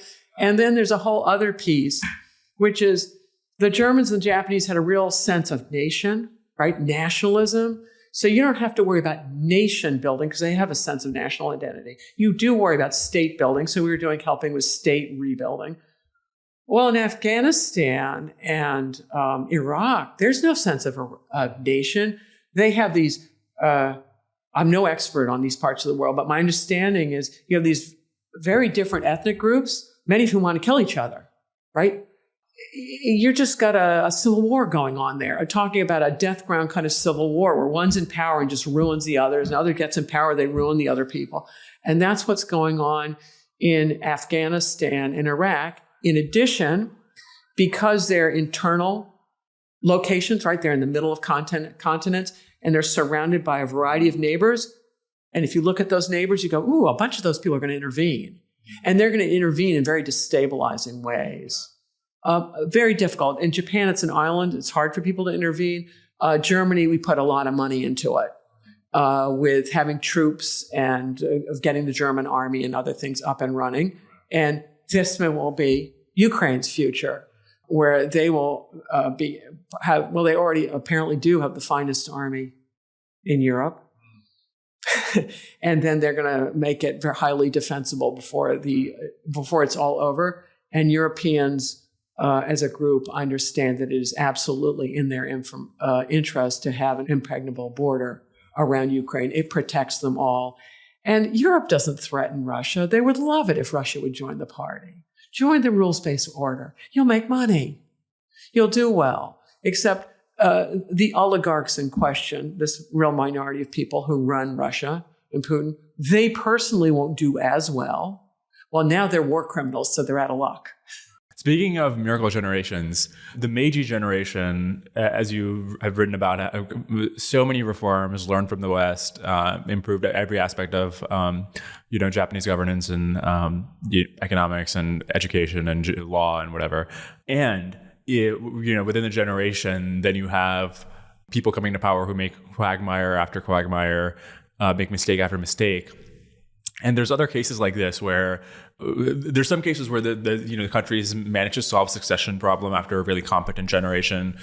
In Singapore after Lee Kuan Yew, it seems like the government has they've kept up the system which promoted such efficient bureaucrats.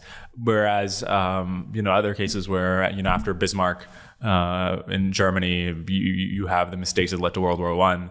What was the failure that the Meiji generation made that their level of grand strategy and insight was not carried over? Well, I wouldn't pick on them because they're brilliant. It's amazing what they achieve. And to go, well, so it wasn't perfect. No one's perfect. So I wouldn't pick on that particular generation. They're brilliant, as are Japan's post-war leaders. The way I look at it goes back to your initial question about grand strategy, is institutions are really important.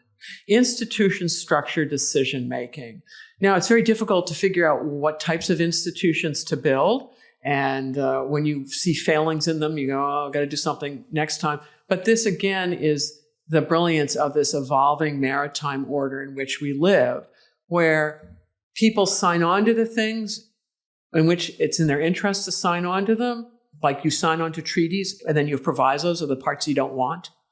And you join these international organizations, and then you influence how they develop, et cetera. So these organizations have been instrumental, the ones built right after World War II, in holding the peace. Japan, MacArthur's constitution, and then Japan's subsequent leaders has worked on improving the institutions that they have.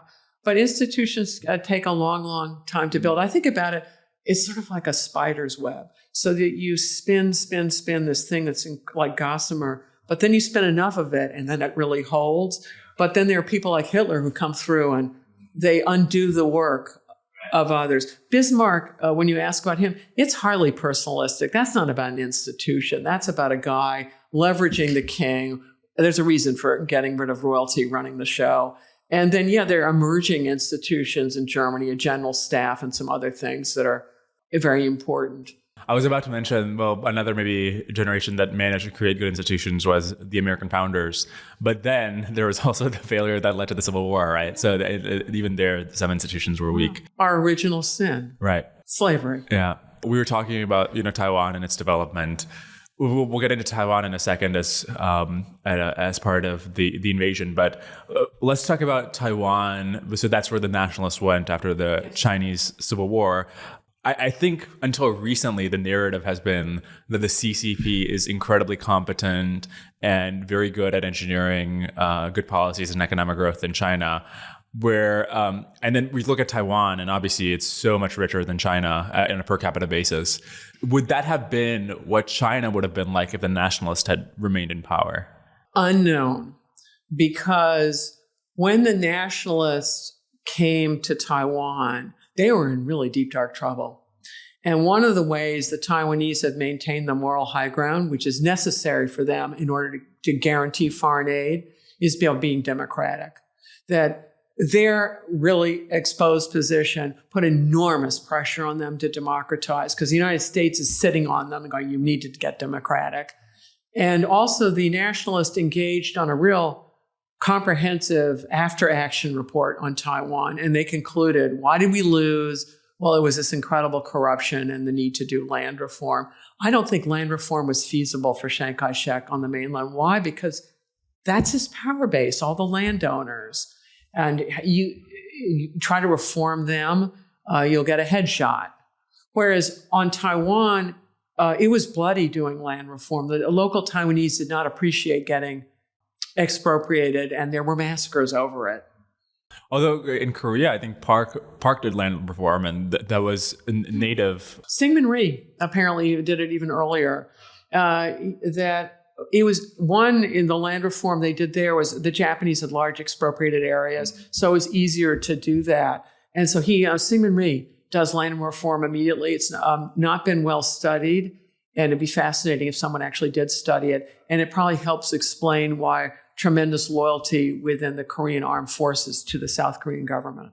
Yeah, and how HA works, Studwell makes the interesting point that because these countries are so overflowing with labor, that it makes sense in these countries. So instead of having a single landowners with large tracts of land, having lots of peasants who can tend to mechanization, maybe not the best idea when you have so much labor that can actually do these things that are not scalable. Okay, anyways, going back to Taiwan. So modern day, now China, because of zero COVID, less foreign investment, state intervention in the economy. I think, consumers aren't spending as much. The economy, the growth rate is slowing. And obviously because of demographics. Does this increase or decrease the odds of Chinese action on Taiwan? I don't know. I honestly don't know. But it's again, I think a better way of looking at it, or at least the way I would look at it, is talk about looking at consequences, high consequence. It's guaranteed that if they go into Taiwan, it is a high consequence event, without a doubt. And what the odds are, I don't know. However, if you listen to their speeches, they tell you they're going to do it, right? They're consistent. And the West learned that you read improbable speeches, right? People read Mein Kampf and said, oh, this is a nutcase. No one would ever do that. Well, it quite accurately represented. People, even in dictatorships, they have to transmit message to population, and they quite often very accurately tell you what they're going to do. Putin has been quite clear what he's been up to. Stalin was very clear what he was up to. So let's judge Xi Jinping at his word, and he says he's going to go for it. Now, whether he's still in power, I don't know. But here's a problem for which we don't have a solution. The Chinese people have to figure out the solution. The Chinese Communist Party, to me, has clearly made the decision that it wants to maintain a monopoly of political power. And for a while there under Deng Xiaoping, that worked because the reforms that they wanted to make for agriculture and things, they could maintain their monopoly of power, but do things that allowed people to get much wealthier, right? And so that went in tandem for a number of years. Now we're at the inflection point where you have a lot of educated people and businesses who are really integrated into the world, and they want to make autonomous decisions. Also, you wind up with some very large, very successful companies, and they have quite a bit of clout. And the Communist Party worries about this because what do people want at that point? It's probably some influence over political decisions. And the Communist Party said that's off the table. Okay, if it's off the table, how do you keep it off the table? All the things that you're talking about. This 24/7 surveillance state. Think about, in fact, since you have a computer science background, you'd have better understanding of this than I. Think about the cost. If the United States had a 24/7 surveillance system where you're literally doing it down to who's jaywalking, who's not, in order to put it into their social security score, whose kid in their classrooms rolling their eyes at their teachers, I kid you not, and putting it down as a ding on that kid's social. And also, who knows what's accurate and inaccurate on the facial recognition stuff. So they start chalking up the wrong scores for the wrong people. The cost would be incredible. Just all the people power you're going to have to devote to this. And then all the false positives, which will be incendiary for the people who are falsely considered disloyal. This is where they're at. And now we're doing the National Disappearing Act where, we don't know where their Minister of Defense. He's suddenly he's a non-person. And by the way, what happened to the foreign minister? Give me a break. Let's do grown-ups day. Yeah, and then the cost is also so gruesome in comparison to, especially, maybe you can tell me more about this, but in the rural areas especially, aren't there so many cheap interventions of, give them like iron supplements and folic acid and give them, $20 eyeglasses, and you could raise the childhood nutrition that is lacking in rural parts of China by so much that would actually be worth it for the government if you think of the additional tax revenue that healthy people can bring in the future. They're so worried about it. Xi Jinping's and other guys making a series of pivotal errors. I mean, his handling of COVID was just stupid, right? COVID started in China. Go investigate it and figure out where it came from. And then it would be a non-starter. But instead they do the massive cover-up, et cetera. And then all of a sudden, instead of just being unlucky that COVID started there, it's all of a sudden, no, you're complicit. And a lot of people have died across the globe over this. And it came from you, and you clearly were letting people out of the country knowing full well that they were vectors of spreading this disease. This is a problem. The rest of the world's not going to forget. There are just too many millions of people who died. You were talking about the cost of the surveillance. I'm actually, this raises an interesting question of what percentage of the Soviet Union's GDP was dedicated to the NKVD or surveillance? No. I think what when the United States was trying to evaluate what the load of the military was on the economy, and the CIA was trying to figure it out to the best of their ability. And then because they don't have a convertible currency, it's really difficult and then they're busy lying to each other. That's a whole other thing in communist states and dictatorships. You're incentivized to lie about everything. And think about the compounding effects of these lies. It means I can't make good decisions because everyone around me is lying. And then it gets worse at the top. You're going to watch as these cascading things happen to the Chinese and the Russians as a result. So it turned out at the end of the Cold War, I won't remember it accurately over the top of my head, but if you did the whole military-industrial complex, it's well over half their economy is being devoted to this. Which is crazy because during the peak of World War II, the fraction of U.S. GDP was 45%. That's right. I think they think Nazis were 55, but don't call it. I may be remembering these incorrectly, but it was horrific in Russia. And the problem for Russia, so if in the Soviet Union, so let's say we're running little subunits, but I'm afraid I'm not going to get enough parts in. So I lie about how few I have, even though I got lots more. And then you're busy lying. So then when we compile macroeconomic data, we don't really know what the price of anything is. We don't know the value of labor, of capital, and we don't know what consumers really want. And so Russia is massively misallocating capital, labor, and they don't understand computer preferences. So when you asked me earlier, are people stupid? It's more, they've got all this incorrect data, and by the time they realize that, something's wrong, they're already in a deep, dark crisis. This is late in Brezhnev, where the numbers are just a mess. And so when Gorbachev comes in 1985, it's just a massive implosion. And then he tries to save the beast. And of course, his cure kills the beast. Speaking of which, by the way, so after World War II, the production in Germany and Japan, these companies that were making weapons, Mitsubishi and Volkswagen and BMW, now they become world-class consumer. They produce world-class consumer products. GE in America. Whereas in Russia, they have, is it the T-34, the tank that was like state of the art? Yeah. Well, apparently that thing was built on American chassis. Apparently it's based on our technology that we weren't interested in. Of course, they took the chassis, et cetera. But in World War II, do not forget about Lend-Lease. This is another lesson of World War I. Imperial Russia fell. Disaster. Absolute disaster. Why did they fall? Well, no one bothered to supply them with, really focus on supplying them with adequate weapons. They had huge armies, but they're sending their young men in without rifles and saying, well, when you get there, go pick one off. Of the dead body? I think that means they've done no training. And you're just wasting people. And then can you imagine being that soldier and thinking, this is how my government treats me? So World War II, the emphasis on supplying Russia is huge. So what do we supply? We supply all the things that make them move. So it's rolling stock and getting their train lines going. They produce planes, but they can't do the jet fuel. It's high octane. You may know more about it than I do. We're providing all that. Russians will starve. We provide a tremendous amount of food. Spam, which on email spam, it comes from that canned pork and whatever. Well, actually, if you think about it, if you get one of those little spam cans, that'll keep you going. And we spent that all over the world, and that's the origin of spam on the computer. People, by the end of World War II, were so sick of spam. But anyway, we fed the Russians, and we provided them all kinds of things that without it, they could not have fought. So fast forward now, we're providing those things for Ukraine. Right.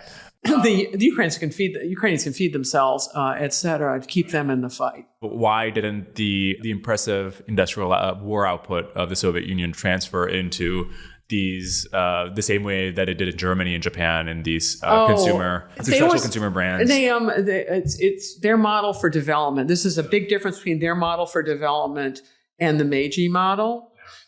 The communist model is heavy industry and largely for the military. Right. And the Meiji, even though they wound up with a big military, it's about getting these consumer products in and light industry. And then they go on to do heavy industry. And it turns out the Meiji model is the better one. It just works better for an economy. And so the Russians aren't interested in doing consumer goods, right? It's all about the communist power having monopolizing power and then playing God in whatever region they control, right? And dictating whether other people live or die. Yeah. Okay, let's go back to Taiwan. What are the odds you would give of a Taiwan conflict? Maybe you can give me your over under 5 years, 10 years, 20 years. I have no idea. I think you have to prepare for it. Mm-hmm. And it will best position you to deter it, even though you may fail at deterring it. And then if you fail at deterring it, it will best position you to deal if bad things happen. Being at the Naval War College and seeing how people are talking about this, I mean, how likely is it that the U.S. would actually directly intervene on the behalf of Taiwan and directly fight the Chinese? I think that if you think about Taiwan, what is it? It's a country of 20 plus million people. If you look across the globe, how many countries have about 20 million plus people? Lots. It's probably most countries in the world are kind of that size. So if you say it's okay to go level a country, because for the People's Republic to take Taiwan, I presume it's going to begin with an artillery barrage. I presume that's going to be leveling Taiwanese cities, right? Let's watch how it goes in Ukraine. I can't imagine the Chinese being less brutal. You're going to say that's okay. Think about this maritime system of international law. What is the fundamental underlying principle of it all? It's sovereignty.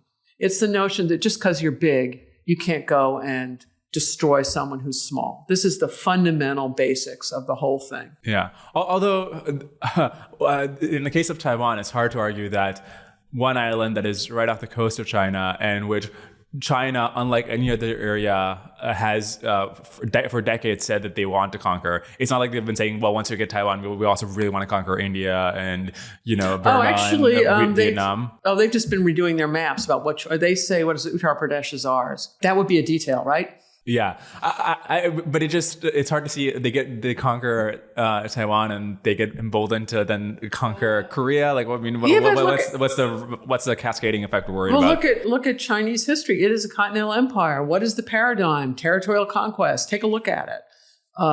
This is it, and they're not off that paradigm. They're still on it. On the doctrine of strategic ambiguity, what is your opinion on this? Because World War I, you have belligerents who are surprised that it wasn't the Kaiser surprised that Britain intervened on behalf of Belgium, and he was so upset about it. The Kaiser, I don't know the details, but that man someone said he wasn't the sharpest quill in the porcupine.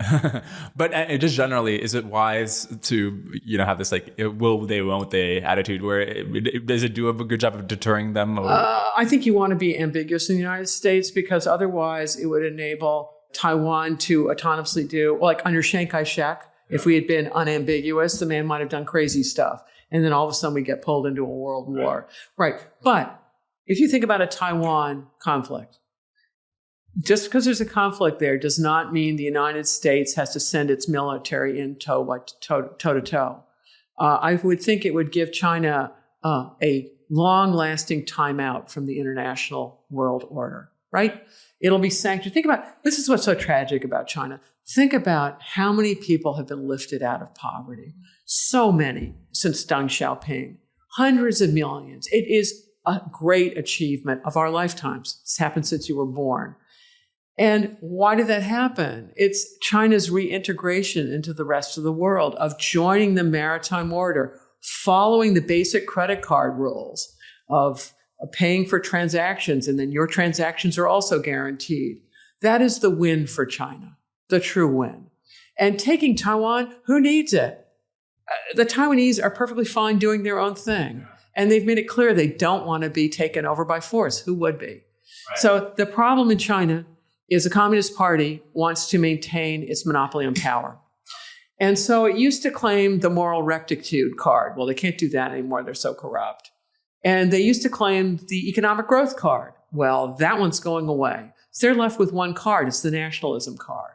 And they're playing it but hard because it's a unifying thing for Chinese, for the Han ethnic group in China, who constitute the overwhelming majority, that Taiwan should be theirs. It's a mistake. It will be a pivotal error if they make that mistake. Yeah. But guess what? Other countries cannot control what the Chinese government decides to do. It's foolish to think you can control it. It's beyond your abilities. Although we can't control whether we get in a head war with another global superpower. What are the odds you would give to a war between China and the U.S. going nuclear?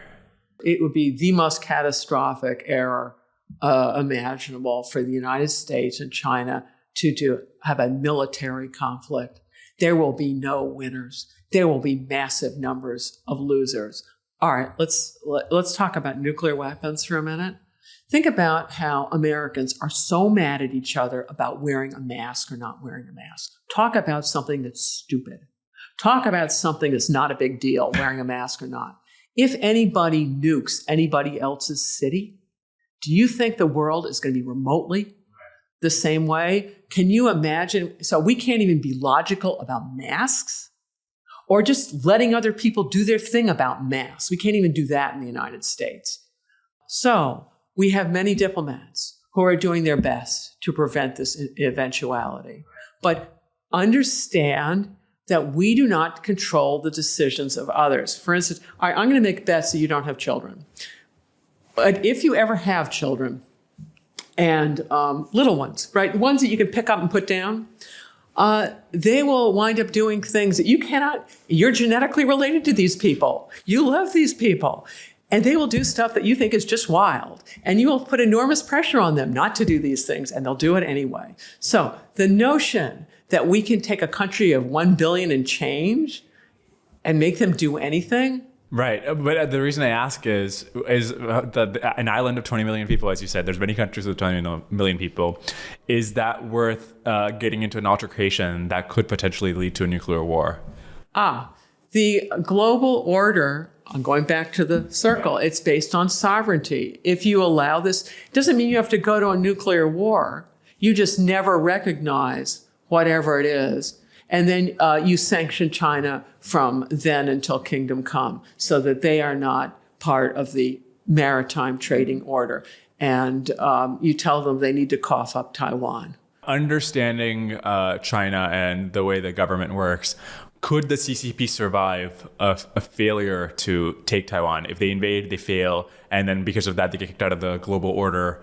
What do you think happens to the CCP I don't afterwards? know, but look at North Korea. Talk about a failed place. Yeah. It's amazing to me how long the Kim dynasty has maintained its power. It's just unbelievable. They're starving. So don't count on any short-term ending. Think about those countries that are willing to cooperate with each other, not invade, negotiate their disagreements, work through international organizations, improve international organizations. That world is what you want to protect. And you want to allow people to come and join. So if Russia changes its mind, new government, et cetera, you want to bring them back into, just the way Japan and Germany were brought back in. You want to protect that order forever. Our prosperity is based on it. Yeah. And it involves serious defense spending, et cetera. And others who want to do, the problem with the Communist Party paradigm of we're going to have a monopoly, it's a route to poverty. Think about it. When the communists took over, they didn't restore grain harvest that had happened during the Civil War, you know, the 1930s version, until after Mao was dead. It's incredible. It's a really lousy system for promoting economic growth, and it matters in a poor country, right? It's going to determine your per capita standard of living, and the poorer you are, the more that makes a huge difference to you to have something. So communism doesn't produce wealth. It's an incredibly effective way for taking power within a failing state and putting a dictatorship in power. It's incredibly good at that. But it doesn't deliver prosperity afterwards. Since World War II, I don't know if this is fair to say that our Navy has not been tested to the same extent as our Air Force and Army in the engagements we've had. None of our forces have been as tested. The Marines, the most in the Army, because they're doing land engagements. But if you think that Iraq or Afghanistan's a peer competitor, give me a break. Yeah.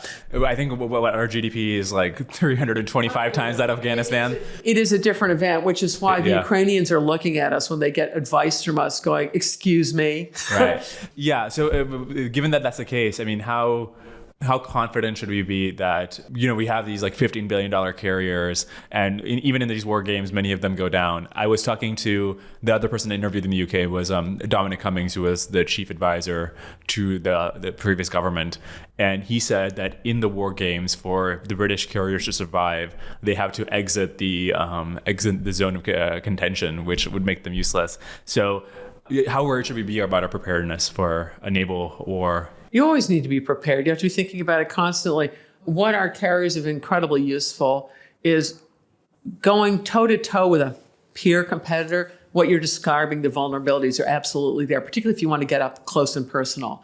On the other hand, what a carrier provides you is all over the world, it gives you a base.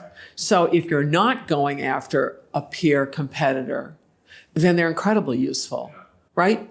And we own them. So, and then the question now is going forward, do you want to build more carriers?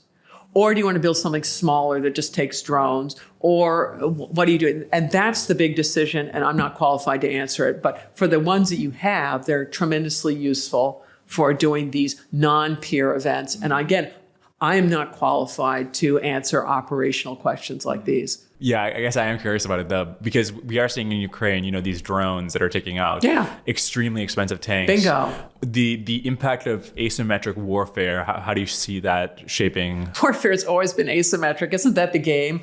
You figure out whatever they've got, and then you do something different, which is the asymmetry. Right. Or the thing of just having like cheap drone armies that can debilitate $1 billion or $1 million equipments. This is it.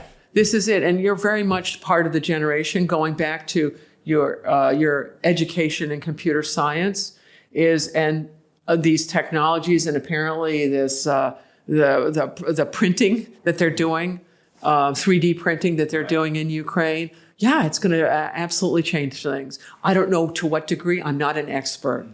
But yeah, and the other issue with the United States is we build a lot of these very expensive platforms, these ships and things, and airplanes, and then you wonder whether you can afford to lose them. And then thinking creatively, this is where war games come into play, and planning is, okay, what would be the value of these smaller things? Can they carry the water when the time comes, et cetera? And I think you're going to learn a lot from this Ukraine war about what works and what doesn't. What is your opinion on how competent and effective the military is in general? Because given that there hasn't been like a huge war for quite a while, have they been able to maintain the standards and the efficiency? I am not qualified to answer that. Literally, I mean, I teach at the Naval War College, but that does not make me an expert on how the Pentagon runs its business.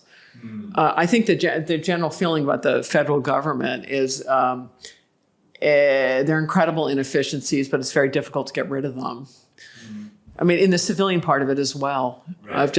Once people get a federal service job, it's very difficult to get rid of that particular job, et cetera. Are there plans around the Naval War College or elsewhere about how to make the system more modern and efficient? I teach in the strategy department, so we do strategy, not all of this other stuff. Mm-hmm.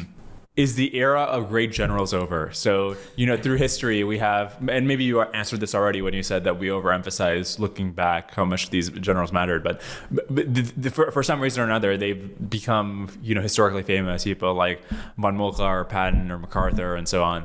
Whereas I can't even, off the top of my head, name a famous general of Iraq. And I can name one. I'm sure, yeah, but... Valery Zaluzhin, who runs the Ukrainian army.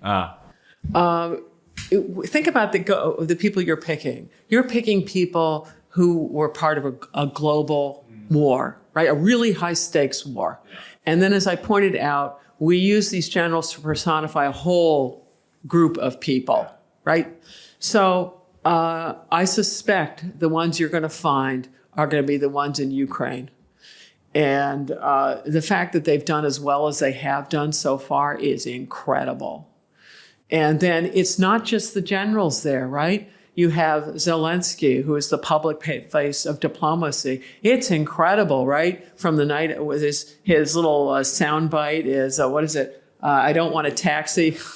Right. And then if you think of the people there who are running the rail system, who have kept things supplied, or the people who are repairing their electric power plants, there are so many Ukrainians of different professions who are holding that thing together. So there are plenty of great people to be found there. What is the process that leads to the loss of civilian control of the military? For example, in Japan, and why has the U.S. been robust against this? In Japan, it's interesting. If you go back to the Meiji leaders, who are they? They're the people who won a civil war against the last Tokugawa shogun.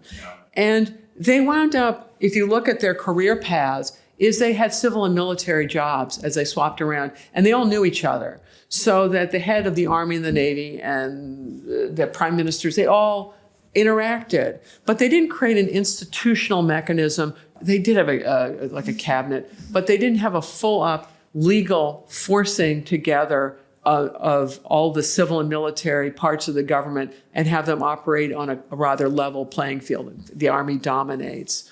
So when that generation dies, everyone gets much more stovepipe careers. So they're much better educated than their parents and grandparents had been, but their education would be strictly in the Army, as opposed to, the founder of the Army also founded the police force. And he knew perfectly well, the finance minister and had great respect for the finance minister.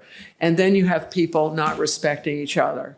And I would suspect, I'm making this up because I don't know the details in China, but if you think about Deng Xiaoping, he's on the Long March. He's one of the younger members. He must know everybody. And I know he's in and out of prison, so he knows the people who are in, he knows the people who are out. And so And then when you get to Xi Jinping, they're a much more stovepipe group of people. They don't have the institutions. Actually, in China, they do have institutions for party control over the government. So that's how communist governments have maintained very good control over their militaries. In fact, if you look at communists, they're really good at civilian control over militaries. So, yeah, they have. In fact, that was Trotsky's contribution to back in the Russian Revolution of how you take a bunch of white officers and veterans of World War I, but keep track of them. It has to do with political and military commissars. So the military commissar is the officer who's actually a professional. The political commissar is the one who's got a connection with the secret police, who if the military commissar doesn't do as told, they'll come in and kill him, maybe his whole family for good luck. Mm-hmm. And it's very effective. And the commissar system, these paired things, China's still got the commissar system. In the U.S., though, in Naval War College, you have these systems of the officers from, like, I don't know what the actual progression looks like, but from like West Point or whatever. Are they seeing the civilian, but from the time in which the higher levels of the military, from their education to their promotion, are they in the military the entire time, or do they also have this widespread of experience? Military officers, they have a very extensive education. It's often a succession of MA degrees. So some of them in very technical things, like, I don't know if you're nuclear subs, you better know how to run the nuclear plant and engineering things. And then they come later on to places like the Naval War College to learn about strategy and other things. In terms of civil control over the military, if you go back to the American Revolution, Continental Army couldn't even get funding, right? And it goes very gradually over time. And then you have MacArthur, who is just ignoring Truman, and he's making all kinds of threats. Truman thinks he's got a way of settling out the Korean War, and MacArthur says things that overturn that. So eventually you have MacArthur getting fired, which is telling military officers you can't do that. And then when you get, under Barack Obama, we have some military officers shooting off their mouths and they get fired instantly. To now, we have full-up civilian control. But it was with MacArthur, he was trying to run policy. Right. And he got himself fired, but he was tremendously popular. Right. And it's the Joint Chiefs of Staff who actually fire him. Mm-hmm. They agree with Truman. They don't want MacArthur having his finger on the atomic button. It scares them to death because they think he'll press it. Why have the communists, speaking of the political and military commissars in their system, why have they been so good at propaganda historically? You talk in the Wars of Asia about how, despite the imperial things they did and the ways in which they sabotaged things, they had much better PR than the Americans ended up having. Well, if you think about how communists started, so if you get 1917, the Bolsheviks, they're really weak. And you think about people who are weak, what can you do? Well, words. Words are key. So you're using words to cultivate loyalty so you can get cadres to come your way. And you're going to use words, since you don't have the ability to threaten people militarily, you're going to use words to try to undermine them. And we've seen this happen the world over. I think wasn't the story of Al-Qaeda was pretty good at words and doing their recruiting, et cetera. And then it takes the great powers that are target of this for quite a while to realize that whoever these people are, like the Bolsheviks, you think they're crazy people. Ignore them. But then all of a sudden, gradually, you see the cumulative effects and go, they are a threat. And then you need to get going with your own information warfare. And I'll give you an example. The United States had quite a robust information warfare during the Cold War and by the later phases. And it involved like Voice of America and BBC. It basically just tell people the truth. Tell people the truth about just the news in the world, relative standards of living, and just pour it in. And the cumulative effects will be to destroy the allegiance of people in their own governments, which is what happened. At the end of the Cold War in 91, it's not, we just ceased funding that because we thought it's over, end of history, right?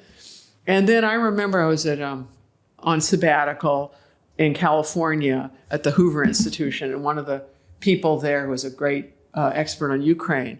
And this is when there was RTV on, and he said, our TV is really dangerous, the Russian propaganda station. I said, oh, it's ludicrous. They're just telling nut stories. He was right. I was wrong. He was absolutely right that those crazy stories started getting a life of their own. And then if you look at Biden, when this war was just about to begin in Ukraine, he made the decision to release a lot of the intelligence about, hey, they're about to invade. Here's where they're coming. And he has completely buried Putin in the information war. So it took us a while to wake up. Now we're back. And if you look at it, right, lately, what is it? Is it the U.S. ambassador in Japan has some really lively tweets about the Chinese? They're hilarious. You need to Google them if you haven't read them. We're back on, and actually the United States is really good.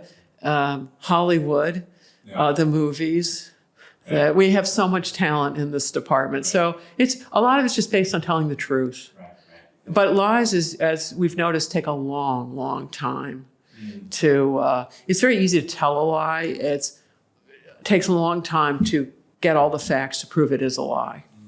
Why was the Axis so much worse at collaborating than the Allies, especially given the fact that the Axis were, at least, it seemed like they should be in much greater collaboration. They were all these nationalist militaristic movements, whereas the Allies, you have communists and democracies.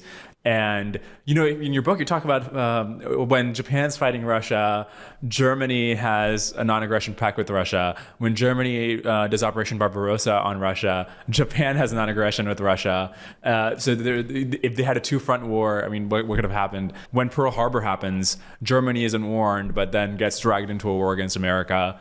Yeah, why didn't the Axis better coordinate? All right, I think I'm going to turn your question inside out. So I'm thinking about alliance systems. So what did one side do versus the other side do? So I'm thinking about the alliance itself. Flip it around to the enemy, which is the Axis powers put their enemies on death ground. That is why the war began. That is an incredibly clarifying event. And that got Britain, which really, really hated the communists, to ally with them immediately. Forever, Britain thought that the dangerous thing were the communists, not the fascists in Germany. But then when the Germans worked their wonders, Britons go, it's the communists who are the primary threat. And so if you look at it that way, that's one thing. Another thing, another concept to think about are primary enemies versus secondary enemy. So if I ask you the question, for Germany to get what it wants in the world, who's its primary enemy? And the answer would be Russia, right? Because that's where it wants to do its Lebensraum and stuff. And you go, well, Italy, who's its primary enemy? Well, to do its Roman Empire 3 or whatever number they're up to. And the primary enemy would be Britain, would get in the way of those plans. And then you go, okay, and who's the primary enemy of Japan? It's actually not us, it's China. Because that's where, if they win, that's the prize to be taken. So then you flip it around and go, okay, primary enemy of Britain, Germany. Primary enemy of the United States, Germany. It was never Japan. And we deliberately understood that Japan would never threaten us directly in the way that Germany ultimately would if it took over all of Europe. And then you ask Russia, primary enemy, Germany. So, no kidding, we got three aligned on primary enemy. So it's a very effective alliance. Get rid of Germany and it falls apart, which is actually predictable. When you lose the primary enemy, which is Hitler, he's gone, all of a sudden we're back to communists versus capitalists. And the Cold War is off and running. People act like it's a surprise. No, it's not. Primary enemy gone. Back to the question about the Meiji generation, and then I think you compare them to Deng and the other reformers. So actually, maybe this is a two-part question. How similar we see these sorts of industrializations across Southeast Asia. How similar, what happened, many decades later in like Korea and Taiwan and China, did Japan just do that exact same thing earlier? And how come in Korea and Taiwan, you have a sort of dictatorship or an authoritarian government that leads this effort, and then it transitions to democracy, whereas in China and Japan, that didn't happen? What explains the difference there? Is it just the power of the U.S.? Well, if Japan hadn't gotten into World War II, who knows what would have happened? If the West had not mismanaged the Great Depression. If that didn't happen, you think there's a chance Japan liberalizes in the 30s? Perhaps. It's conceivable. Well, but there's also another thing about human beings. Do we human beings require the absolutely scorching, horrible lesson to suddenly realize, you need to do these things, you're going to be better off? And that's where the searing lesson was World War I. And that World War II generation set up institutions that have held the peace in the industrialized world, not the third world where all the proxy wars were fought, but in the industrialized world till very recently. On the authoritarian regimes, communist systems that insist upon a monopoly of power of the Communist Party are a separate problem. Authoritarian regimes where you wind up, what the places you're talking about in Asia, they invested extensively in education, extensively in infrastructure, extensively in industry of all types, and allowed all kinds of private ownership. And the story on private ownership and collective ownership, you can have a lot of government planning, a lot of government ownership, and the economy works perfectly well. And you can look at different European countries, different percentages. When you go to 100% government control, you kill your economy. And so Korea, Japan, et cetera, didn't do that. And so they get educated people who then, for 20 years, really put themselves on the line, putting the pressure on their own governments to democratize. Why was the Soviet Union in World War II, why was their strategy in Asia, at least it seemed that way from reading your books, so much better in Asia than it was in Europe, where in Asia they're playing off these different parties in China against each other, China against Japan. In Europe, they don't even, Stalin doesn't even see Barbarossa or doesn't prepare for it adequately. Why were they so much more effective in Asia?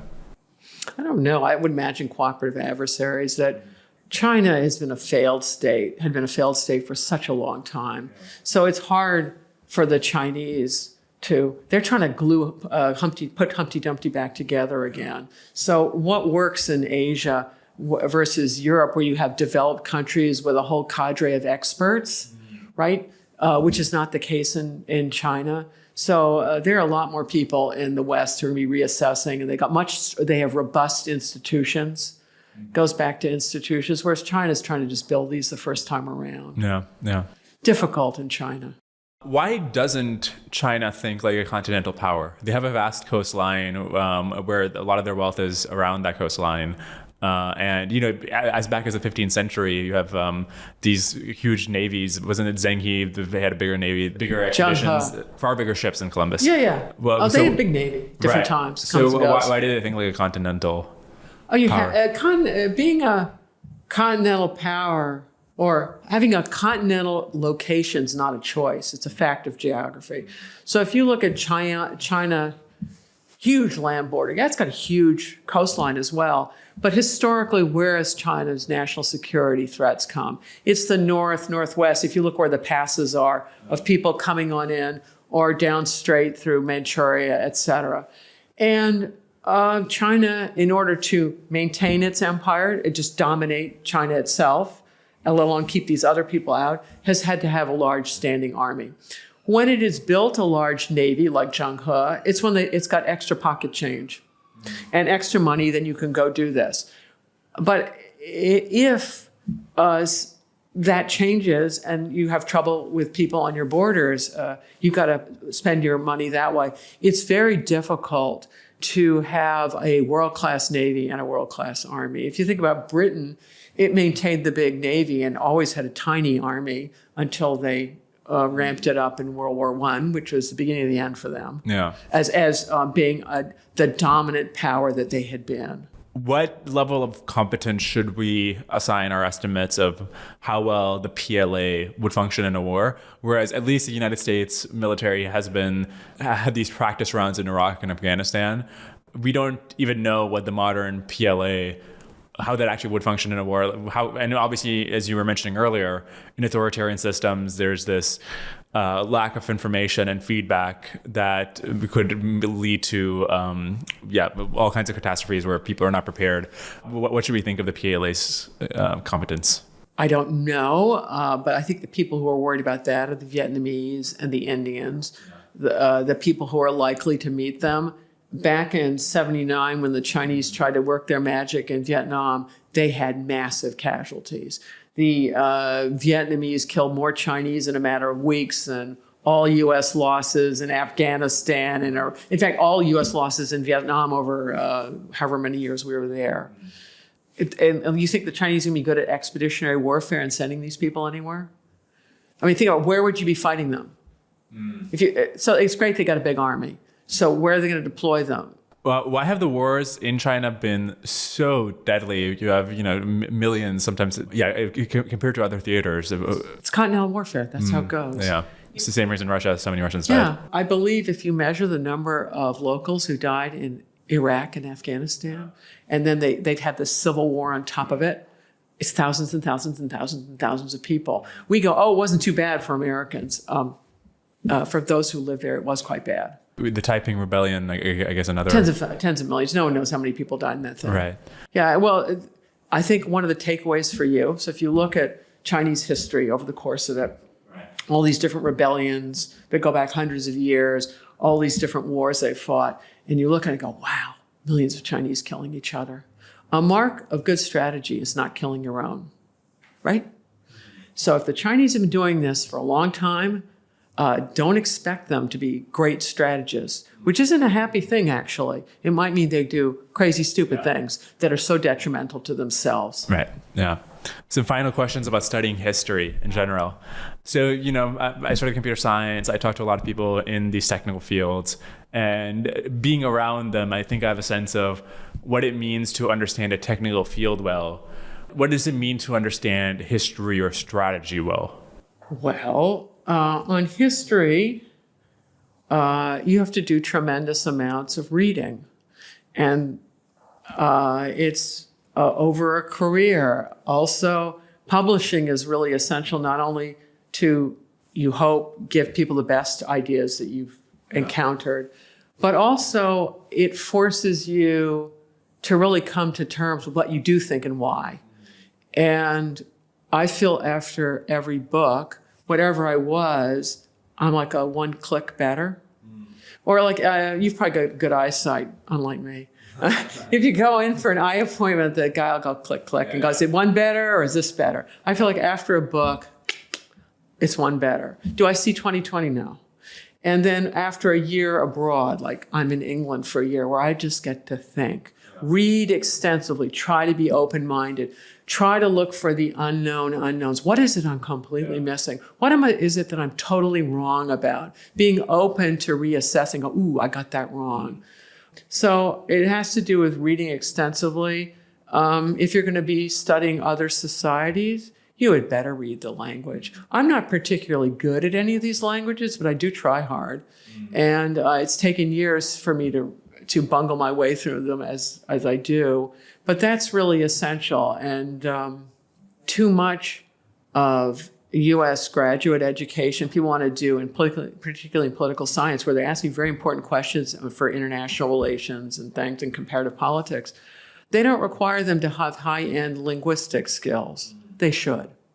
And part of it is, if you learn a different language, you do kind of a mind meld. If you learn Japanese, you have to learn all of these formality things and what's called keigo. It's honorific Japanese. My Japanese is terrible, but learning as much as I've learned makes you realize how this hierarchical society, part of how it works, and get a sense of how they think about things and they categorize stuff. So we're back at the opticians where if you do the language, you get a few more clicks. And having to live there when doing these archival research. Yeah, and then just asking people questions when I lived there. Why this, why that? And then what's funny is you come back home and it gives you a new sense of what makes one's own country special. Because things that you just assume everyone does, you go, ooh, well, everyone doesn't quite do this. Mm-hmm.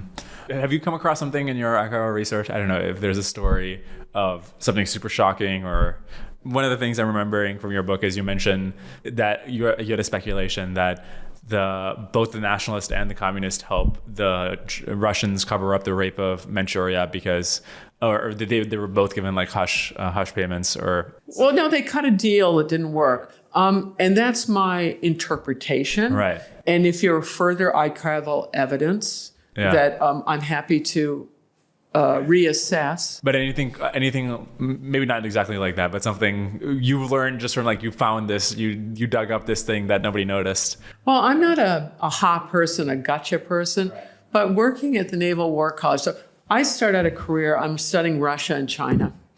And so I'm learning about, not realizing it, but I'm learning about two great continental empires, two of the greatest in human history. And it's fascinating learning about that. Then I get a job, because 2 jobs in one place, my husband and I go to the Naval War College. And suddenly I'm teaching about British and US maritime strategy. What do I know about that? That's why my husband got me to do all these co-edited books about naval topics, just to learn more about it. And that's where I got the idea about maritime and continental orders. And I can't remember if I emailed you. I gave the Marshall lecture, was published in the Journal of Military History. And in it, I summarize my views on what the difference between a continental and maritime power. And that's one of my big career takeaways. It's a fundamentally different way of looking at the world. So Putin honestly looks at the world that if I control territory, that's what makes me secure. Maritime powers, they start with Britain, which is, hey, I'm secure if I can maximize money from commerce, because then I can buy Navy and buy allies with armies and stuff. And then eventually this order of organizing trade by international law, and the Dutch Republic is instrumental in this with Hugo Grotius, who is the founding father of international law. They want to run transactions by law, et cetera. That this is an international order that's win-win. You join it, you get security, you have input on how it evolves because it's a work in progress. Whereas this continental thing is negative sum. And you can see it in Ukraine. So Putin wants more territory. Okay, he's got a zone, right? He took the eastern Ukraine and he took Crimea in 2014. But it's negative sum because he destroys whatever businesses had been being run in Donbass, and he absolutely kills most of the tourist industry. And then you could look right today, it's so negative sum in Ukraine. He is destroying wealth at a really rapid clip. It's really a stupid way to run to, and if you go up to Taiwan, so if PRC tries to take Taiwan, it's a continental view, more territory, somehow we think it's going to improve our security. No, they'll level it. And they'll hurt themselves. Whereas if they just ignore the Taiwan thing and say, oh, they're so annoying, let them run their own place, who wants them anyway, and then trade with them, they'll both make money. And so when I look at this, that's my biggest career takeaway, is that if we go through international law and international institutions, and this is not a hedge, political scientists love to talk about, America, the hegemon, right? No other country in the world wants an American hegemon. There may be some people in the United States who thinks that looks great, but no one's going to buy into a world order in which the United States is the hegemon who pushes everyone else around. I get it, we're big and we're influential. Other people are influential too. But this maritime order where, we're an important part of it, but have many other people in it, it's a win-win. And you can look, it's with Biden right now, he's doing all of these meetings with Europeans of managing of what's going to go on in Ukraine, et cetera. And it's based on agreement of all these different countries chipping in, big and small. And and who's prosperous and who's not, may I ask? The maritime. Yeah, they are. Order, yeah. And who are the ones who have massively increased their standards of living since the Cold War? It was really the third world. Except now we got Wagner, or whatever's left of it, and also China's now got these private military things running roughshod over Africa, which all that's going to do is tank African growth rates, which for a while were going double digit. So that's one of my big career takeaways. And I tried to put it into the one lecture that I was asked to do and the one article, which is like a 20-page read. It's a super interesting way to think about things. Does that imply, by the way, that China will never be I don't know. I feel like a couple years back, people were, especially looking at the growth rates in China, they were thinking, oh, it's going to have the biggest economy, therefore it'll be the leader of the global order. Does your analysis imply that because it's not part of that maritime system, it will, even if it's, let's say its economic growth picks up, it will still not be the leader of the world in the same way? Doing what they're doing is all going to depress growth. They could join the maritime order any day. That is what, at the end of the Cold War, everyone wanted them to do. Everyone wanted Putin to join it. The Russians, if you think about all the money Putin has spent on his crazy military stuff, imagine what would have happened if he'd spent all that on the Russian road system, because their road system's deplorable. And imagine if he had devoted his attention to trying to have a better legal system so that people could start small businesses, get bigger without having someone then come in on them for protection money. Think where Russia would be now. It would be dramatically better. They have so much energy, so many raw resources. Oh, they have so many talented people, but the Russians don't see it that way. They see it in this continental view, and they're the ones who have to come to terms with what they think.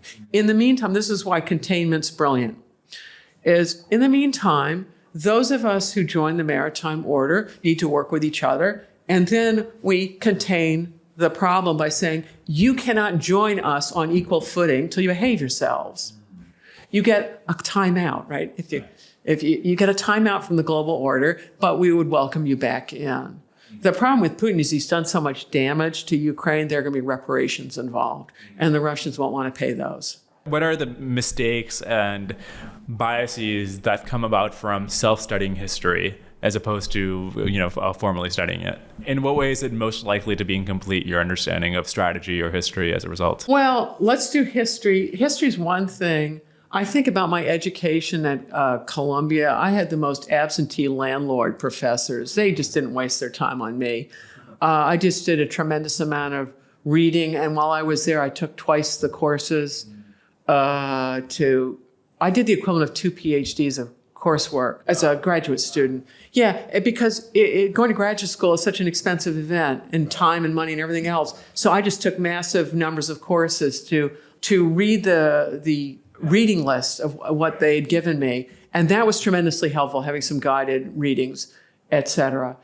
On the strategy part, this is where the Naval War College has been essential to my publications. In the strategy and policy department, what we do and what civilian academia doesn't do, and it's tragic because they're better positioned, is it's a big team-taught course, the strategy course. All the students at the War College have to take the main strategy course, the main joint military operations course, the main national security affairs course. And it's a one-year MA. In that one trimester in which we have them, it's like 4/5 of their coursework is our course. And then there's a junior and a senior course, so we do teach 2 trimesters out of 3. All right. So because it's team taught and the lectures are given by different faculty members, so I attend everybody else's lectures, or I did originally, and I attend all the new ones, you learn so much from your colleagues, and then they learn from each other. And so you're asking me about Bismarck. Why would I know about Bismarck? Because we used to do a case study on Bismarck. I had colleagues who actually knew something about him, which I don't. And I listened intently, and I did the readings. And then from teaching strategy, learned all these concepts, and I've given you some of them. And they're tremendously useful for studying wars. And I never would have learned about maritime powers without being the Naval War College. It is the only institution of higher education in the United States that focuses on the strategic prerequisites for and possibilities of being a maritime power. It is essential to know this to practice U.S. foreign policy. Why? Because unlike Ukraine, if you have a continental position, if someone threatens you and invades on a given day, you have a choice on that given day, the day they chose. Either you're going to capitulate or you're going to fight. So they determine when the war is going to begin. In our insulated position, unless we start doing terrible things to the Mexicans and the Canadians, right? And Mexico's our biggest trade partner, and Canada must be not far behind. When there are wars that are important to our national security, we decide, like in World War I and World War II, do we get in? Right. If, when do we get in? And that is really, and in Afghanistan, in Iraq, do we get in? Do we not get in? We could have avoided Iraq altogether if we wanted to. And I'm not a Middle Eastern expert, so you'd have to talk to those people about pros and cons. Afghanistan, since we had been attacked, the chances were we were going to be in on that one because of a direct attack on us. It is incredibly important to understand this maritime position. That's why I've co-edited all these books with my husband, the ones I mentioned to you about maritime things, which for us took us years to do. But if you want a short course, so you get half a dozen of these books, I realize that's half a dozen boring books. How did this happen to me? But it's actually a fast way of learning about what the maritime instrument can and can't do for you.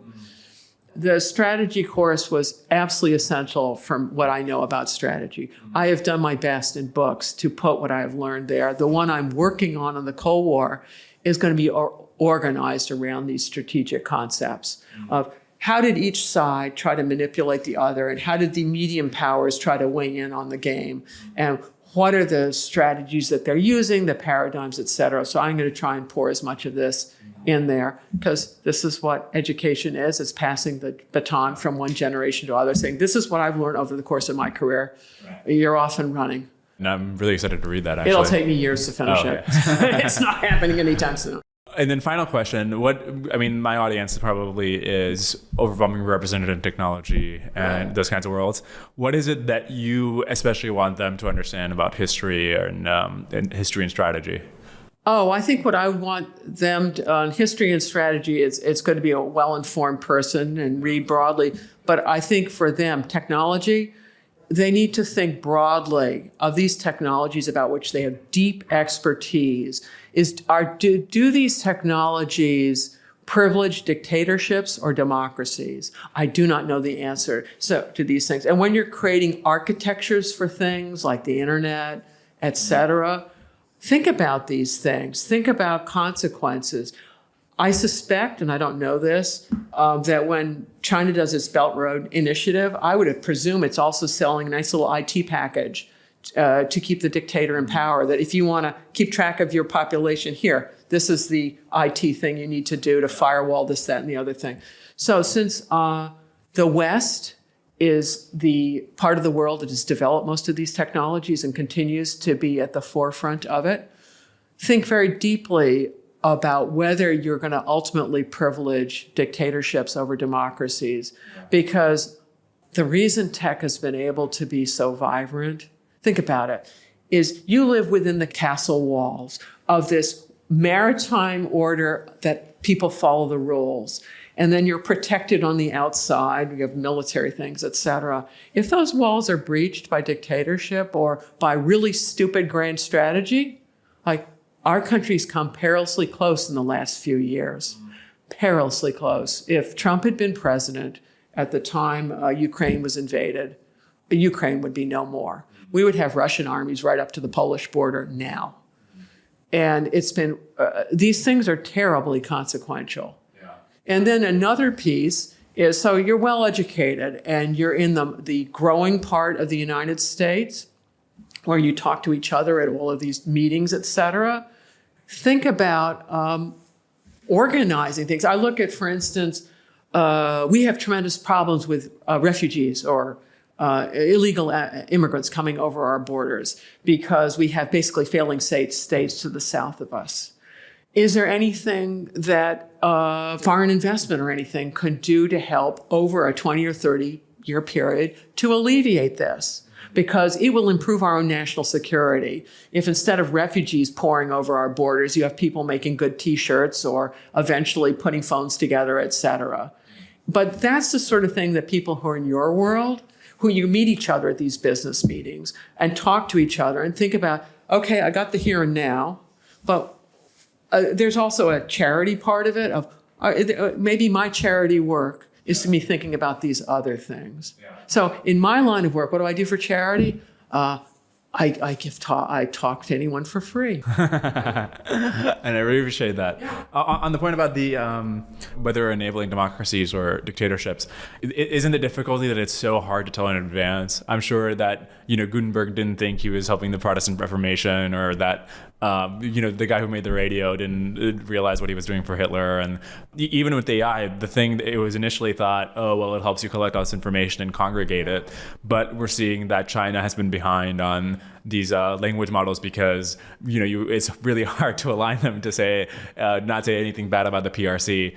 Or the CCP rather. So, isn't the difficulty that it's hard to tell in advance who It will is hard. It is hard, but the people you're talking about who are your prime audience are the bright people who have some insights into it. And I think about, well, what do you want to do in your life? I would think one of the pieces would be contributing in some way that makes things a little better, however you're going to define better. Awesome. I think that's an excellent place to close this episode. Thank you so much for your time and really the best military history. So I highly recommend them to better understand not only those periods of history, but broader strategies and lessons and insights about our own time. So this is a huge pleasure. Thank you so much for coming on. Oh, thank you for having me and asking all the fun questions. It's been a pleasure. Or gotten some kind of value out of it, I would really appreciate your support. As always, the most helpful thing you can do is just share the podcast. Send it to people you think might enjoy it, put it in Twitter, your group chats, etc. Just blitz the world.